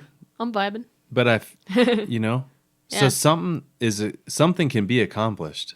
Yeah. And in my experience, it's when you have a good conversation, it accomplishes so much. I think instead of a tweet or a Yeah. Instagram post with a meme, and like Totally. it's like, or even like, here, read this article. It's like, I could, but if I were to read it, I would still be reading it with my bias, not with Right. yours.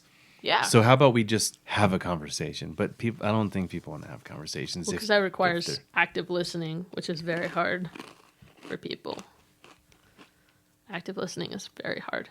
and not coming in with a plan to defeat the other. Yeah, like I'm not here to try and change your mind about things. We'll have a conversation. I'll tell them how they're wrong. It's like, Yeah. that's not what a conversation is. I'm going to walk away the winner. Yeah, it's not a conversation. That's hardly even a debate.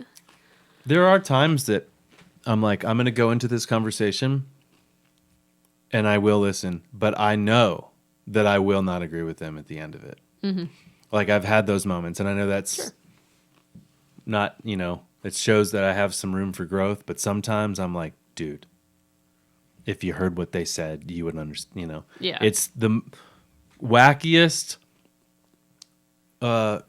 conspiracy theorist, hate-filled, homophobic, racist, whatever. I'm not like, I'm listening. I'm just like, I don't want to have this conversation anymore. It feels pointless. Yeah. Yeah. I'm not learning from them, No. I'm not seeing my weaknesses in theirs. And like, it's like a mirror. Like, no, it's worse than that. I don't want to do that. Yeah. But I'm holding on that there's still hope.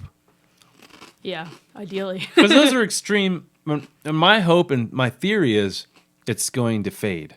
Yeah. Oh, it's just a naive hope. His history tells me otherwise, I think, but Yeah. I have hope. Well, I mean, if we're looking at it like on a linear scale, right? You've got these people who are the extremes at the margins of the line. If people continue to get pushed to the margins, that's when we're going to have an issue. We need to start pulling people to the center. So even though we don't want to listen to the racist, homophobic, can't listen or hold a conversation kind of people, I think there is value in trying to find a way to reach them in some capacity. Because if we don't, we risk their movement growing, people pushing people to the margins, and then having more of that extremism. So it's how do we tap into those people? How do we reach them where they're at without demonizing them, without completely cutting them off? Because I don't know. Yeah. There were people at the Heart that accused me of doing that. Really? That I was marginalizing conservatives. That's interesting. That was my response too. It's really funny. But that's what you're talking about, sort of, Yeah. right? You're talking about not marginalizing. Mm-hmm. Well, how do you do that? I don't know. That's the $1 million question, right? Like, how do we do that? And again, it takes two people to decide we're going to come to the table and have a conversation and not try and, change each other. Yeah. There have to be not really rules, but like a healthy expectation, or for lack of a better word, rule, that there will not be violence. Yeah. Like, it's not allowed in this conversation. Mm-hmm. Because there could be such adamant disagreement that you might want it to lead to violence, but it cannot, and or else we can't learn from each other and grow at all. Yeah. So maybe instead of calling them rules, you call them, terms of agreement. Oh yeah, Right. I like that. Like we're going to come to the table with these terms of agreement. We've decided these are our terms, and we agree on them before we come to the table and talk about this. If we can't agree on these things, then it's not worth having the conversation. So who decides what those things are? I guess you negotiate. Yeah. Someone was like, I want to two-party bring my gun. And you're like, no, if it's not you cannot loaded, bring your gun. Yeah. You can't bring your gun. you can bring it. Your emotional support gun can come if it's not loaded. You can pet your gun. Yes. You can even pet it. That's fine. Yeah. Yep. Keep it on a leash. Do what you got to do. Wow. So have you found any faith community ever,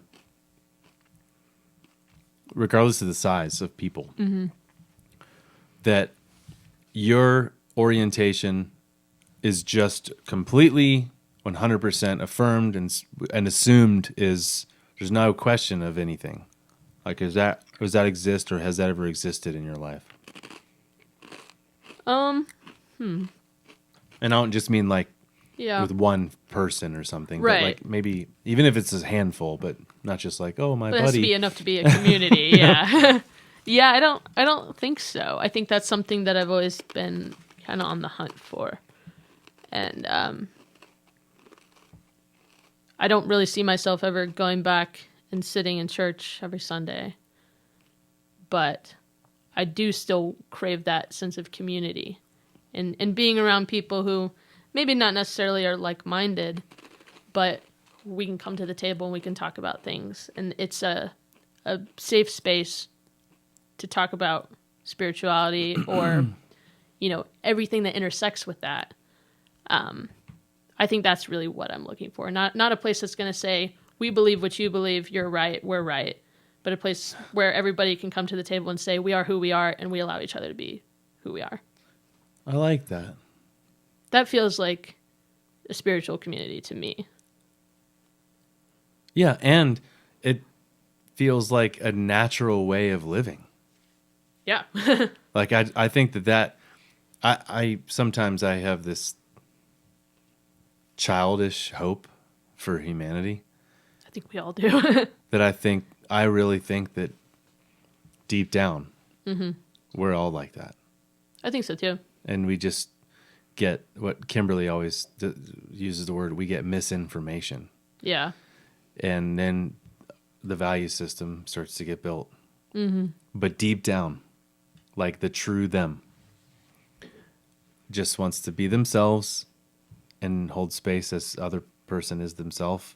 And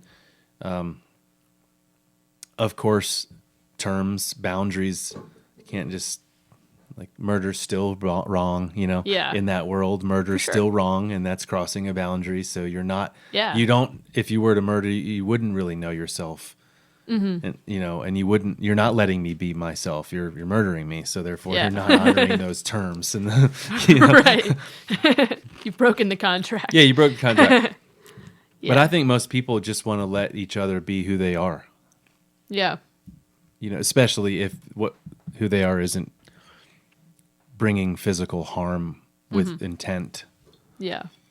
What I can't figure out is why there are so many straight people or cis people that feel as if they're being harmed because some people are gay. Right. Like I can't figure it out. Like why they might hear what I just said and been like, yeah, and they are harming us. And it's like I don't get it. Yeah. It's really hard to understand not being in that kind of in that position, but I think my gut instinct, if I was going to assume something, if I was going to guess, I think that when you hold a position of power, and that could be just, you're more respected in the social hierarchy type of power, and not necessarily like I can control your life power. Yeah. When you hold a position of power, there's always the fear that it's going to go away, Yes. that you'll become the marginalized group. And that's what we just described. Yeah, and I think that it's fear. It's I'm afraid of losing my social standing because I know what it's like for you because I'm causing this oppression. That to me is, confirming the knowledge of what our system is doing. If you're afraid of losing your position of power, you're confirming that our system is designed to oppress people. Yeah. Well, and I mean, like, the people that know that, it's obvious. Right. If you've listened at all, yeah. you know it's the case. Mm-hmm. And then if you haven't been listening, I don't think you're going to be listening. And so there, it brings it back to how do you have these conversations with people who aren't going to be listening? Mm-hmm. I don't know. But I do think, no joke, for me, hip-hop. Yes. Bring it back. Snuck it in. It's like a universal language. I'm an only child. Mm-hmm. My parents didn't really talk about important issues, really. Yeah. I was raised by Spike Lee, like watching his movies. Yeah. Starting as like a elementary school. Okay. Before I probably should have been watching them. I think we all have things like that. Yeah. Like the some of the sexual scenes I saw and some of the language I heard. Right. I was too young. But that being said, well, I don't think it really messed me up. I'm fine. Seriously.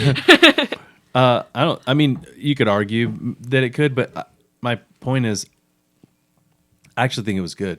Yeah. I think as a young child to hear the black story told by black director, writer, actor, and I just was like, oh, that's how this country was built. Mm-hmm. And it was like, yeah. Yeah. And then I'm reading the history books in high school going, oh, we don't even learn the truth in school. Yeah. I mean, a partial truth. It's not like Yeah. George Washington wasn't the first president. He Right. was. Yeah. They didn't lie about that. He was a general. Yeah. Yeah. But Yeah. whoa. Yeah. It's really interesting. Yeah. So what's the LGBTQ hip hop? What's the thing? Has it already happened? Yeah. Or is it happening, or should it still happen, where the culture at large starts to hear and listen? Yeah. That's a really good question. I don't know. I don't know either. Or Yeah. maybe it's already happened. I don't know. Maybe. I don't even know. I don't read enough statistics about things to know. Yeah. But I mean, I know that there are still like people who can't be married in certain states. Yeah. So we have not arrived. Not to mention there's like already, tons and tons of people actively trying to make sure that we're reversing. Right. I forgot about that. I I forgot about that. Yeah. So, yeah. It's hard to say. I don't know. I don't know either. Remember V for Vendetta? Have you ever seen that? Yeah. That came out quite a minute ago. Oh, yeah. I would time ago. even say before LGBTQ, before it had a plus at the end, was V for Probably. Vendetta. And I don't mean before the people representing the plus. I Yeah. mean when they added the plus officially to the acronym. Yeah. V for Vendetta was ahead of its time, is really what I'm saying. It had to have been like 20 years ago, maybe more, when it came out. Yeah. And for those who haven't seen that, it touches on oppression of the LGBTQ community, specifically gay people. Yeah. I don't know if it really hit on like gender identity and stuff, but Yeah. I think it was just like gay people were abused and mistreated, right? In part, I think a lot of it was one of the main things that I got from it was just fighting against oppressive systems in general. In general, okay. Yeah. it Well, didn't for whatever feel reason, super there was a specific. scene about a gay Yeah. woman that made an impression on me more than other scenes in the movie. Yeah. I need to rewatch that. It's Yeah. a good movie. But it's growing. Mm-hmm. Change is happening. Yeah. Because of things like hip hop and other like major, cultural, you can call it trends, fads, whatever. Yeah. cultural movements, those things that speak to people regardless of your background, your identities. Hip hop's one of those things. I think music in general. Or at the risk of sounding like making fun of LGBTQ, musicals That's true. happened. I wish I liked musicals. I really don't. I'm a little bit. Is it true that musicals are more, would you say in your like mind, that's associated with more of like gay men? No. Really? I think of gay men liking musicals. Really? No, I think it's just popular in the LGBT community in general. Maybe it's just because in my experience, so I don't know if you know this about me. I'm working on a comedy bit about it, but so I'm not trying to do the bit right now. This isn't the bit. This is just me telling you. Cool. I was like, which one am I going to do? The joke or just tell you the I was actual? like, all right, I'm ready. Yeah, here's the actual. There's overlap in it, but so I was the captain of the baseball team my senior year, shortstop. Yep. I was the prom king, and I was dating the captain of the cheerleading team, and she was the prom queen. Like, ding, ding, ding, all those like stereotypes. Yep. You ready for this?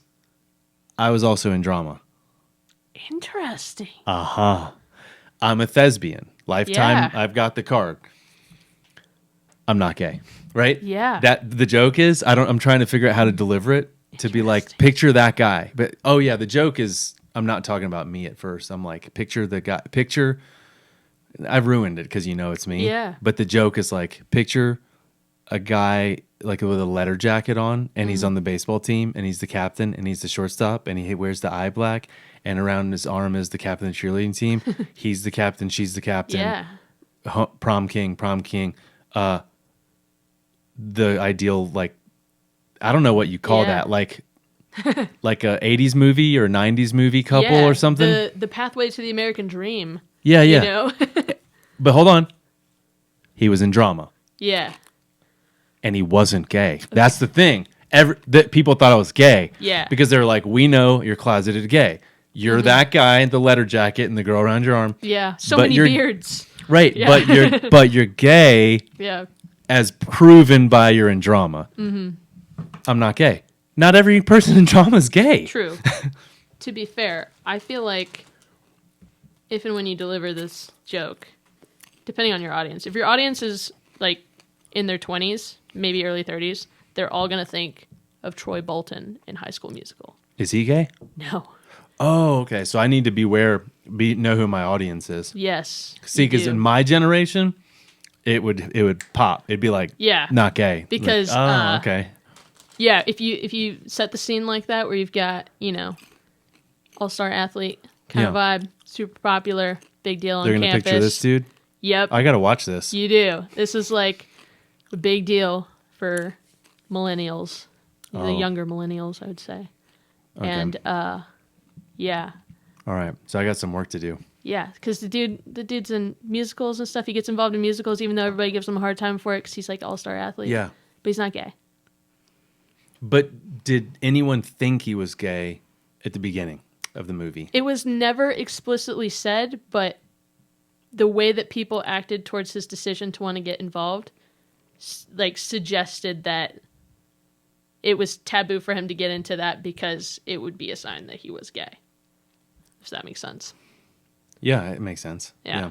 It was never explicitly like, oh, you can't do that because you're gay. Because there were actually people in the movie who were. Got it. But there was that implication of, if you're in drama, you're gay. Right. Yeah. It's so interesting. No, but musicals are just popular in the LGBT community in general. And that's something that I've never really gotten into. And I feel a little bit like I'm, not representing my people well. No, I think it's accurate. This is a good time to say, like, not everybody is the same. That's part of just because of their orientation. Doesn't mean they have all the same interests. Yeah, I'm not even crazy about Disney movies. Like, there's a few here and there that I'm like, this is gold. But the rest of them, I'm like, eh. What are you into? Aristocats.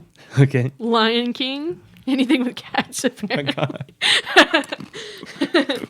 Yeah. And baseball. You said and baseball. I do love baseball. Yeah. No. But as far as Disney movies go, those two. Uh-huh. Yeah. All right. But yeah, I thought it was just like gay guys were into drama and musicals, but I guess it's just I think that's not yeah. accurate. I think participating in drama is stereotypically seen as like a gay guy thing. Similar Yeah, to so the joke sort of does hold up. No, it still holds up. But I got to be aware. I got to word it a certain way because of Yeah. that dude. Know your audience. Yeah. Because it wouldn't be the same for women in drama. And I remember guys going, but you are though. Like, Yeah. Like this like, obvious. dude, like, we see it. Well, it's like All the signs are there. Yeah. And I'm like, no. Mm-hmm. And then there would be another, but the thing is, I didn't have anyone else. There was no other athlete. Well, there were when we were younger, but not by the time like senior year, Yeah. status. No more athletes on varsity teams in drama. Right. It's kind of like So they were like, he's definitely gay. Yeah, there's other like stayed. stereotypical things like that where people assume that that's a sign of queerness. Like men having a higher pitched voice Oh, right. or like a nasally tone to their voice. Yep. People automatically think, "Oh, well, you're gay." Yep. Yep. Which is not helpful. Yeah. And one of the things I struggle with is whether that joke is harmful. Because Depends on the delivery, I think. yeah, like does well, I just did it, so we'll see. Yeah. But Let us know. yeah, let us know. Jason at thingsaboutthings.com. I don't know. Same with race related. I have probably 45 minutes or more of content about race. Yeah. And I'm like, Okay. I don't know if I want to do this. Here's something to think about then. Is the content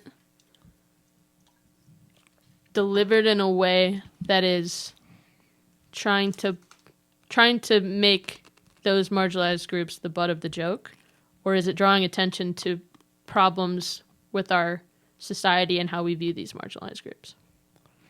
So I'd say most of them they start with how the marginalized groups have been treated and portraying that as bad in a serious way, leading to funny punchlines that involve speaking highly of the marginalized group in a way that's still sort of funny, but stereotypical. Okay. So there's the stereotype. Like when you hit a stereotype, are you touching a nerve? Like if Right. when I go like, and I was in drama, but I'm not gay. And it's like, does a gay guy get hurt by that? I don't know. I mean, I can't say because I'm not a gay guy in drama, but Do you dislike that? I don't. But I also think that comedy is a good avenue for revealing truths, right? Like humor is sometimes a way to reveal truth that wouldn't otherwise be said. And so it's not saying the stereotype is true. It's saying this stereotype is a thing that we have in our society. Like this is a true thing that people sometimes think. What about this though? Because the joke actually goes, I'm not saying me. I'm like, captain this, in drama, not gay. So it's like neutral person. I'm just clarifying. In my mind, I'm clarifying, but it's funny to me. But maybe it's only funny to me because I'm not gay. And that's where this cancel stuff comes in. Yeah. People go, I think it's funny. Dave Chappelle been in hot water from the LGBTQ community for the last few years, or last few years that I knew of. And he's just like, I think it's funny. And they're like, we don't think it's funny. There's always going to be somebody who doesn't think something's funny. Right. Yeah. And that's part of his point. I don't take a side. My side is the spoken word art of comedy needs to allow for a plurality of things, even if some of them sound offensive and are offensive, because of the society we live in and us having the right to free speech. Right. As long as it's not actually with the intent to try to bring real harm. Yeah. But I'm also not gay. So I'm like, I don't know, he's just being funny. Yeah, it's hard to say. I mean, I think there's definitely people out there who would say this is offensive. But I don't think that would be the majority. Yeah. Like, you're never going to make everybody laugh. You're never going to make everybody think that what you're saying is okay. But I think in general, if you're crafting the content with that in mind. Yeah. But when I think look it'll through show my through. notes, I'm like, should I just avoid all this and just get to the things that are like not going to offend anyone? That sounds like fear again, Jason. It does. But I'm like, but can't I? Look, I gave it a go for 20-something years. Can't I just do something silly? Yeah. You know what I mean? Mm-hmm. I don't know. I think you can. I don't know if I can let myself, because recently I cannot stop thinking about how I want to integrate some spiritual teachings to the comedy. Mm-hmm. And be like, out of nowhere, didn't see that coming. Where did that come from? I didn't know a comedian would ever talk that way. Because I still think about deep spiritual things. Yeah. I don't know how you wouldn't, having done that for so long. Yeah, and I enjoy it, and sometimes I think it's funny too. Oh, for sure. But I don't want to be like, oh, did you hear about this guy? Oh, yeah. What is he? Oh, he used to be a pastor. He's a comedian now. Oh, okay, great. Let me guess. Jokes about Noah's Ark. You know, like I can't be that guy. Right. But sometimes I'm like, there's some funny stuff. Oh, for sure. Yeah. You know. I think there's plenty of ways that you could incorporate that and all of these other ideas that you have in. I think maybe don't be so afraid. Yeah. You know, just see what happens. Just go for it. You know, Right. like I'm sure there will be times where you'll be like, you know, I probably shouldn't have said that. And in hindsight, you'll be like, okay, noted. Going forward, maybe I'll do this differently. That is scary to me. Yeah. Because I have spent my whole adult life, every single word that I used on that stage Was deliberate. Yes. And some people knew that and they went, okay, I see what you're doing. And some people went, I'm out of here because you didn't say the thing. Right. On both sides. Yes. There were people that left because I didn't stand. Like if there's one topic that I forgot to tell you about this. This is pretty key in my fear. There was one person that pretty adamantly wanted like the clarification on the website, on the stage, speaking against homosexuality is what they said. Right. And that basically our lack of clarity on it is affirmation. Interesting. Well, they didn't leave quietly. They left loudly. I was part of more hours of meetings with that because of that one person than every other topic combined in 13 years, and 12 or 13 one years. person. Yes. That's crazy. I'm sure there wasn't only one person. Right, but they were the catalyst. They were the only person. Yeah. But I'm sure that they represent other people who felt the same. Sure. Ugh. Yeah. So I think I still am like, well, what do I do? Do I bring this up? Do I say this thing? But Yeah. I really... You can't be afraid to make a mistake. And I I know can't be that's afraid to make a mistake. That's hard because It's life, of though. cancel culture and things like that. But I think that if we're constantly living in fear of making a mistake, that is going to keep us from being our authentic selves. Yeah. Like we're depriving people of our truest selves if we are afraid of making mistakes. That's right. And what my heart is told, what I know, is the hardest work isn't primarily about whether I say that or joke or not or how I exactly say it. It's my intent. That's what I think. Yeah. That's not to say that good intent, it can still lead to bad results for sure. But I think the hardest work is the listening and the learning with the intent of getting that right. Knowing that I won't get it right all the time. But trying to get it right, I think really matters. Yeah. Well, and I think we kind of touched on this before, but having that hindsight of I can look back on this and realize I maybe would have done this differently now is a sign that you've grown. It's a sign that you learned your lesson from that. And also I feel shame about it. But I mean, even that is somewhat diffused by admitting it, if that makes sense. Yeah. You know, I think sometimes when there's shame, if you don't acknowledge that shame, it can lead to loneliness, and that is where the shame starts to get bad. Yeah. But to go like, yeah, I feel some shame when I think about that. Yeah. Even when I think about you, really, like you were front and center, Yeah. you know, and I'm like, how did I let you go years without me saying it? Even though we never talked about it. Yeah. And actually, I didn't know your orientation. Yeah. Nor It did never I- came up. Yeah. We never brought it up. Yeah. But I mean, like, I certainly kind of like, let's see, put two and two together when I met your wife. Yeah. I That was wasn't like- obvious at all. Or girlfriend at the time. Yeah. But I was like, okay. I have my answer now. Yeah. I don't even have to ask. How convenient. It would be weird if I asked. Would it? I don't know. Could have just been like, oh no, we're just roommates. We get that a lot. You guys roommates? I have had that moment Yeah. where I didn't know what to say. Well, I mean, For we're sure. like, we'll go out in public, we'll go to dinner or something. We're wearing wedding bands, like clearly affectionate towards one another. And still, to this day, almost every time we go somewhere, like out to dinner or something, it's separate checks. Right. And we're like, no. What other signs do we need to... Yeah.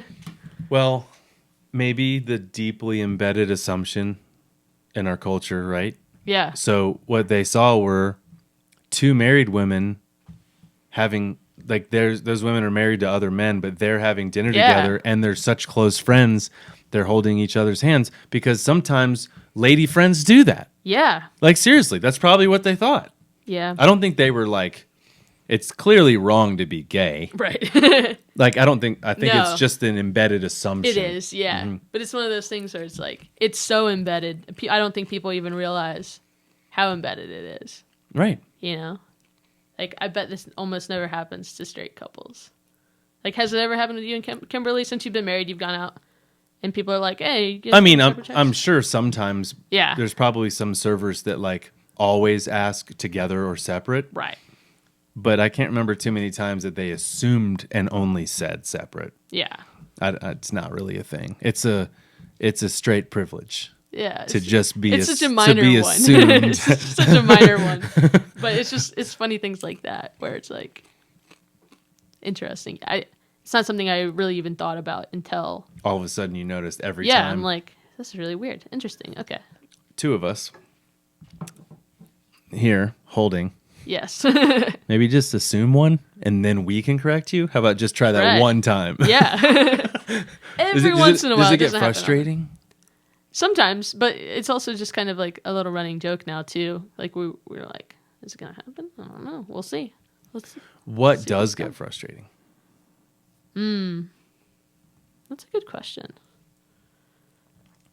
I feel like for me, I'm so hard to offend. Like I don't feel like it's very difficult to offend me because I really do try and see different perspectives and try to be understanding that we're products of our environment, things like Yeah, that. And yeah. so, like even like pronoun things don't bother me. Oh yeah. And you know, just mixing gender identity and things like that doesn't bother me or anything like that. So I don't. There's really not much that I could say. As that, I've never. It's We've never frustrating. talked about that. Is that part of your story too? A gender identity part of something you discussed? I mean, yes and no. I think that I have sort of an unorthodox kind of view about it. oh, okay. Like in terms of the general consensus in the LGBT community, and I to be clear, I feel very strongly that like we should respect people's pronouns if they have told us like I want to be referred to as he, him, his, she, her, hers, they, them, whatever the pronouns are. For me personally, I don't really care. Like anybody can refer to me as anything. It does not bother me because for me it feels like each pronoun that gets used for me is just showing another side to me. Like I contain multitudes, right? Like That's cool. I do have this masculine side. I do have a feminine side. I do have this androgynous, ambiguous side. I have all of these sides to me. It doesn't really matter. That's super cool. I've never heard anyone say that before. Yeah, it's nobody ever says that. And so when people ask my pronoun preference, I'm like, anything goes. Whatever you're comfortable with, whatever you see in me is fine. So you're okay with their interpretation of you Yeah, because to me, you can be fine with that.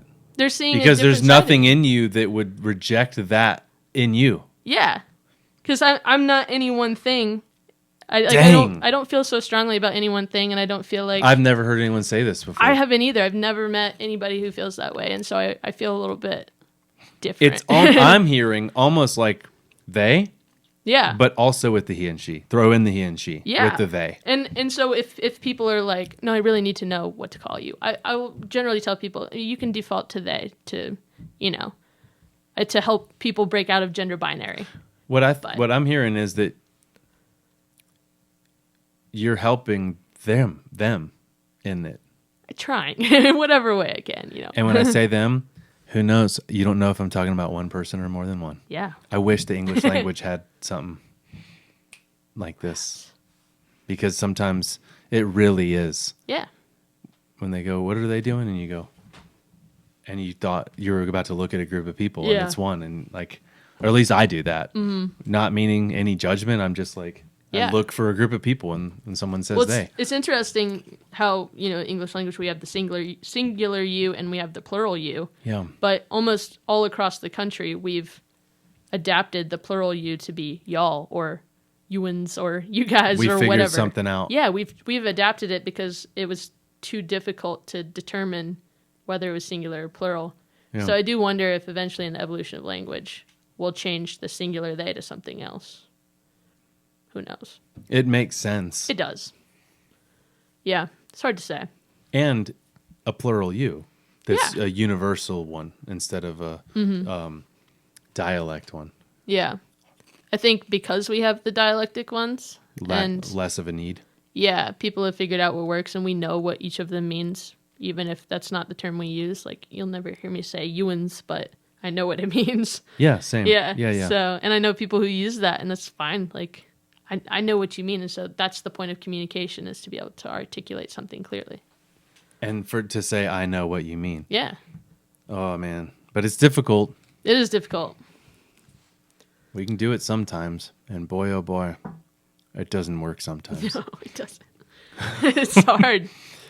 That's the hardest of all to me, is with the assumption that everyone's good. So I assume that this moment has happened where someone had the correct intention and said either the, quote, wrong word, and I'm not talking like N-word kind of stuff. Right. That's the wrong word. But I mean, like, they just say a word. They have that word is connected to their thought. Yeah. And the intention in their heart is good. That word to the hearer, not good word. Yeah. It breaks my heart that somebody that was trying to impart positive energy. Yeah. And it was perceived as negative energy. Yeah. Oh, I hate that. It's really hard. And I think that's where the mercy comes in, right? If we can acknowledge the good intentions, we know, like, yeah, you messed up here. You really said the wrong word. The way. Yeah, instead of saying, "Oh, you messed up, and now we're cutting you off from this community because you've offended us." Yeah. Having some mercy and saying, "Okay, with us, that's not a word we use, and here's why." Yeah. Education and giving them the opportunity to benefit of the doubt that they don't know that, right? Yeah, and I think that kind of falls back into the pronoun thing, right? Like, there are people who, if you mess up their pronouns, it, like, hardcore, we're done here. And I get that. I understand that, that can be very triggering. There's, a lot of gender dysphoria that would come up in using incorrect pronouns and things like that. But at the same time, if we want to try and change a culture in the way that we as a society think about these things, we have to be willing to have mercy and educate and give people the opportunity to change those habits. Like, how else do you think people are going to learn and buy into this change of language, this change of perception of gender, this change of whatever, if we can't give people the space to learn and grow into it. Absolutely. It's hard to do. I'm not saying it's easy, but how else can you change? yeah. I mean, it doesn't guarantee they will. No. But it gives them the opportunity. We have evidence of this. Yeah. Do you think it's working?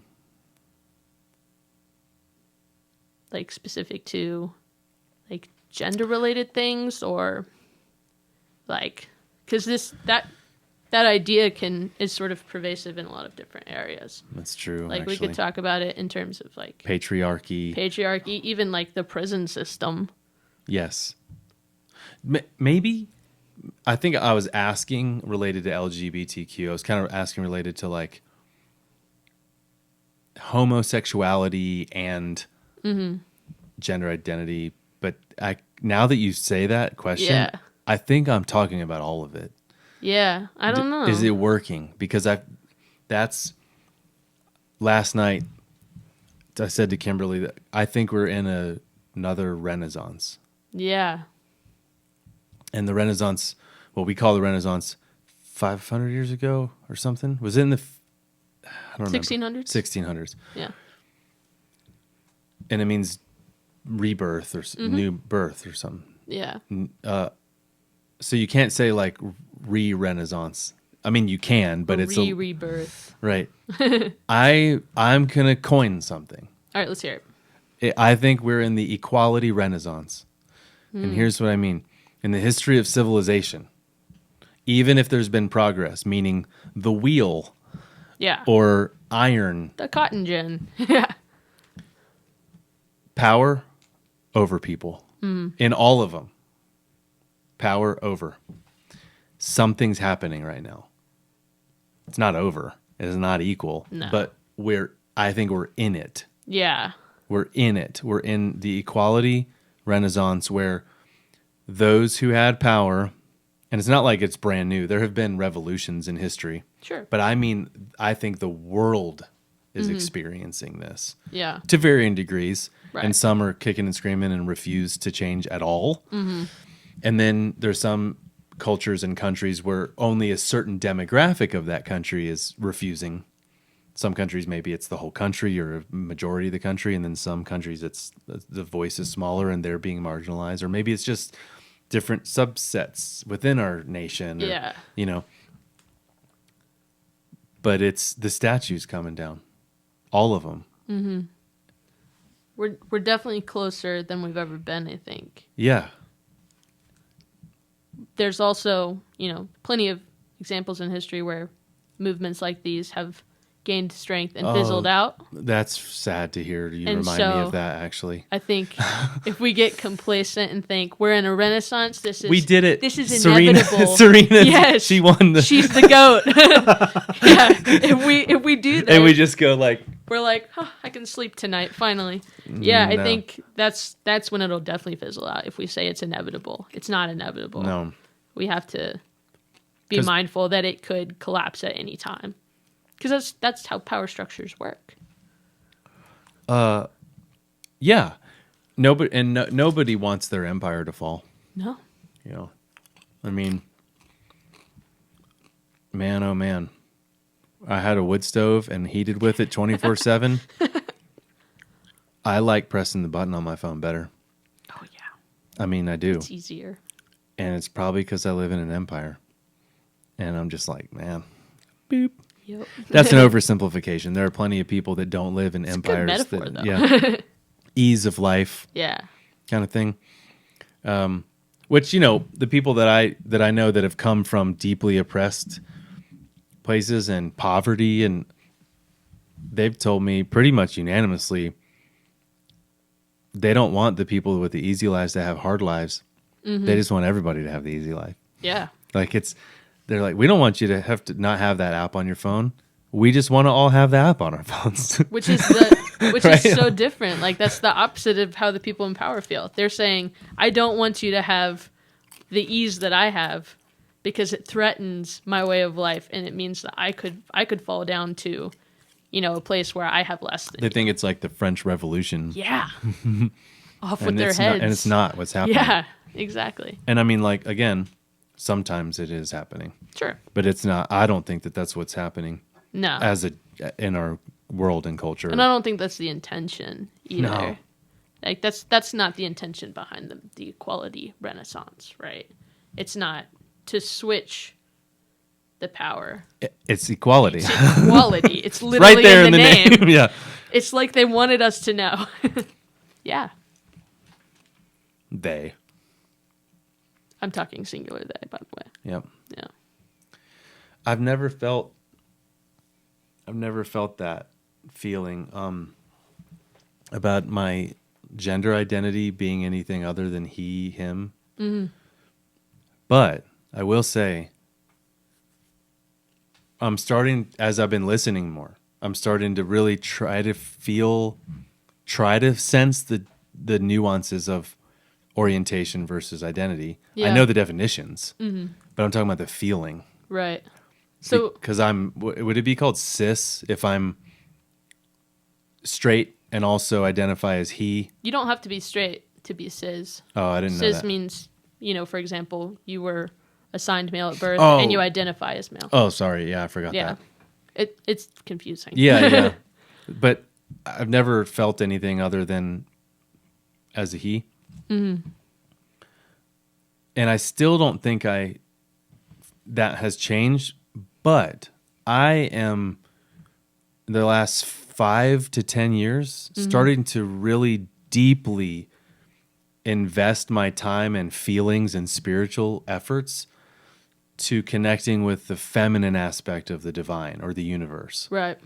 And I believe that every person has all of that energy Yeah. in them, including myself. Right. So I'm starting to feel some of my own feminine aspects Yeah. that I believe metaphysically, I believe are God, Yeah. but I also believe are human beings have those energies in them. Yeah. And Jung Yeah. talked about Carl. this. Yeah, shout out to Carl. Yeah.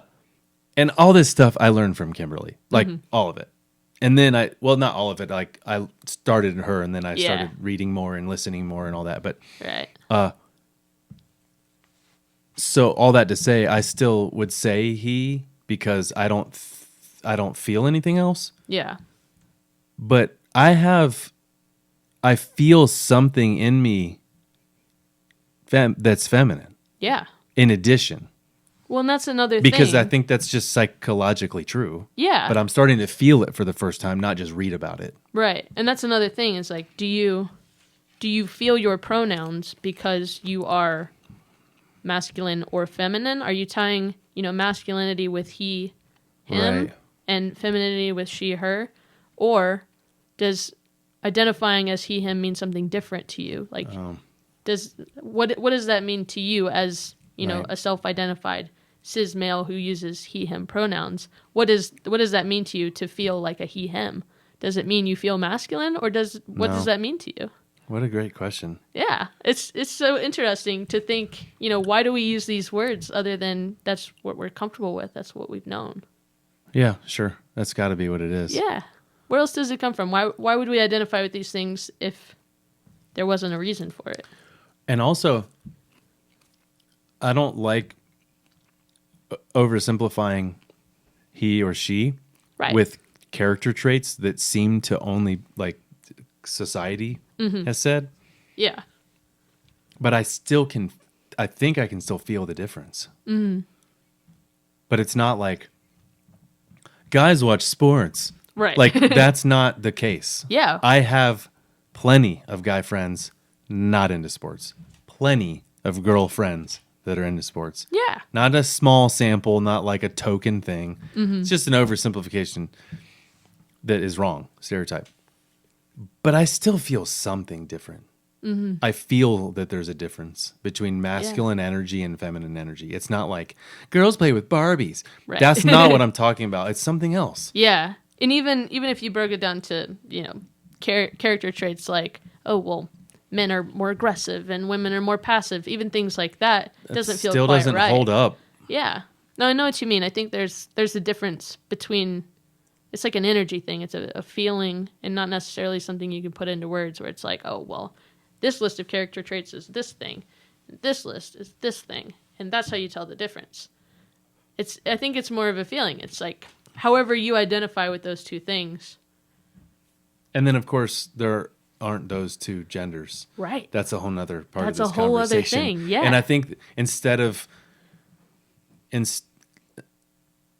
for me at least, instead of trying to really exhaustively study the list, because it's going to keep expanding. I think it's more of like the hardest work is knowing and feeling, and listening to other people's stories, but also me feeling the spectrum. Yeah. Not like, well, there's 72 of them. It's like, maybe there are, maybe there's more. I've heard longer lists. I've heard shorter. Yeah. But to me, it's more of like acknowledging that it's not just two. It's more nuanced across the board than that. Mm-hmm. And for me, it was helpful when I felt it, not just like acknowledging and like affirming that that's the case for some people, but me going, I think I've felt feminine energy inside of me. Mm-hmm. And then like whatever voices in my past, thankfully I was never around like real jerks, like close friends. Yeah. But I did grow up in 70s, 80s, 90s. And for sure, in 1990, if I would have said that, some guy would have been like, you're gay. Like, guaranteed. Right. And the fact that I'm not gay is why I really am noticing that feminine energy thing. Mm-hmm. Because it has nothing to do with my sexual orientation. Yeah. And so now, once I felt that, I went, that's why people have been saying that. Yeah. And I feel that what they're saying now, but I'm still he. Yeah. And not because I'm afraid. Yeah. It's more of like, I'm he, and really, I sense all that.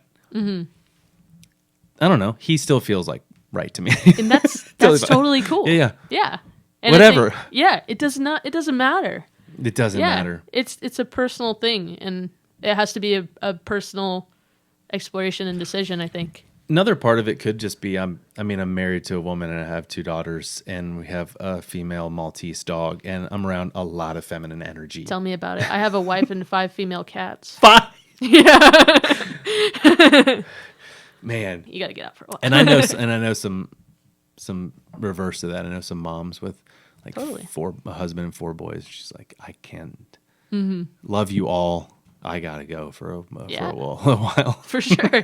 Yeah, it's nice to have a break. And then she goes out to dinner with her girlfriend who's also married. They're holding hands and they say separate checks and they go, yeah, thanks. Because they didn't even think anything of that. Yeah. And it was a good assumption on the way to. And they were holding hands also. Yeah.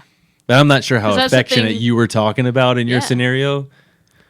Because I don't know too many people that make out at dinner, but I don't know. Yeah, that would be kind of weird. I have a boundary there. I don't know if I can trust somebody that does full make out a session at dinner. It's like we can be friends, but not close friends. Not very close at all. But that's the thing that Kaylee and I talk about all the time is how weird straight women friendships are. It's like sometimes you can't tell. They're so affectionate. It's like, I don't get it. I mean, they don't want to have sex with each other. I don't get it. That was awesome. Thank you. All right, that feels like the end of the podcast. I feel like that's how it should go. That's the break.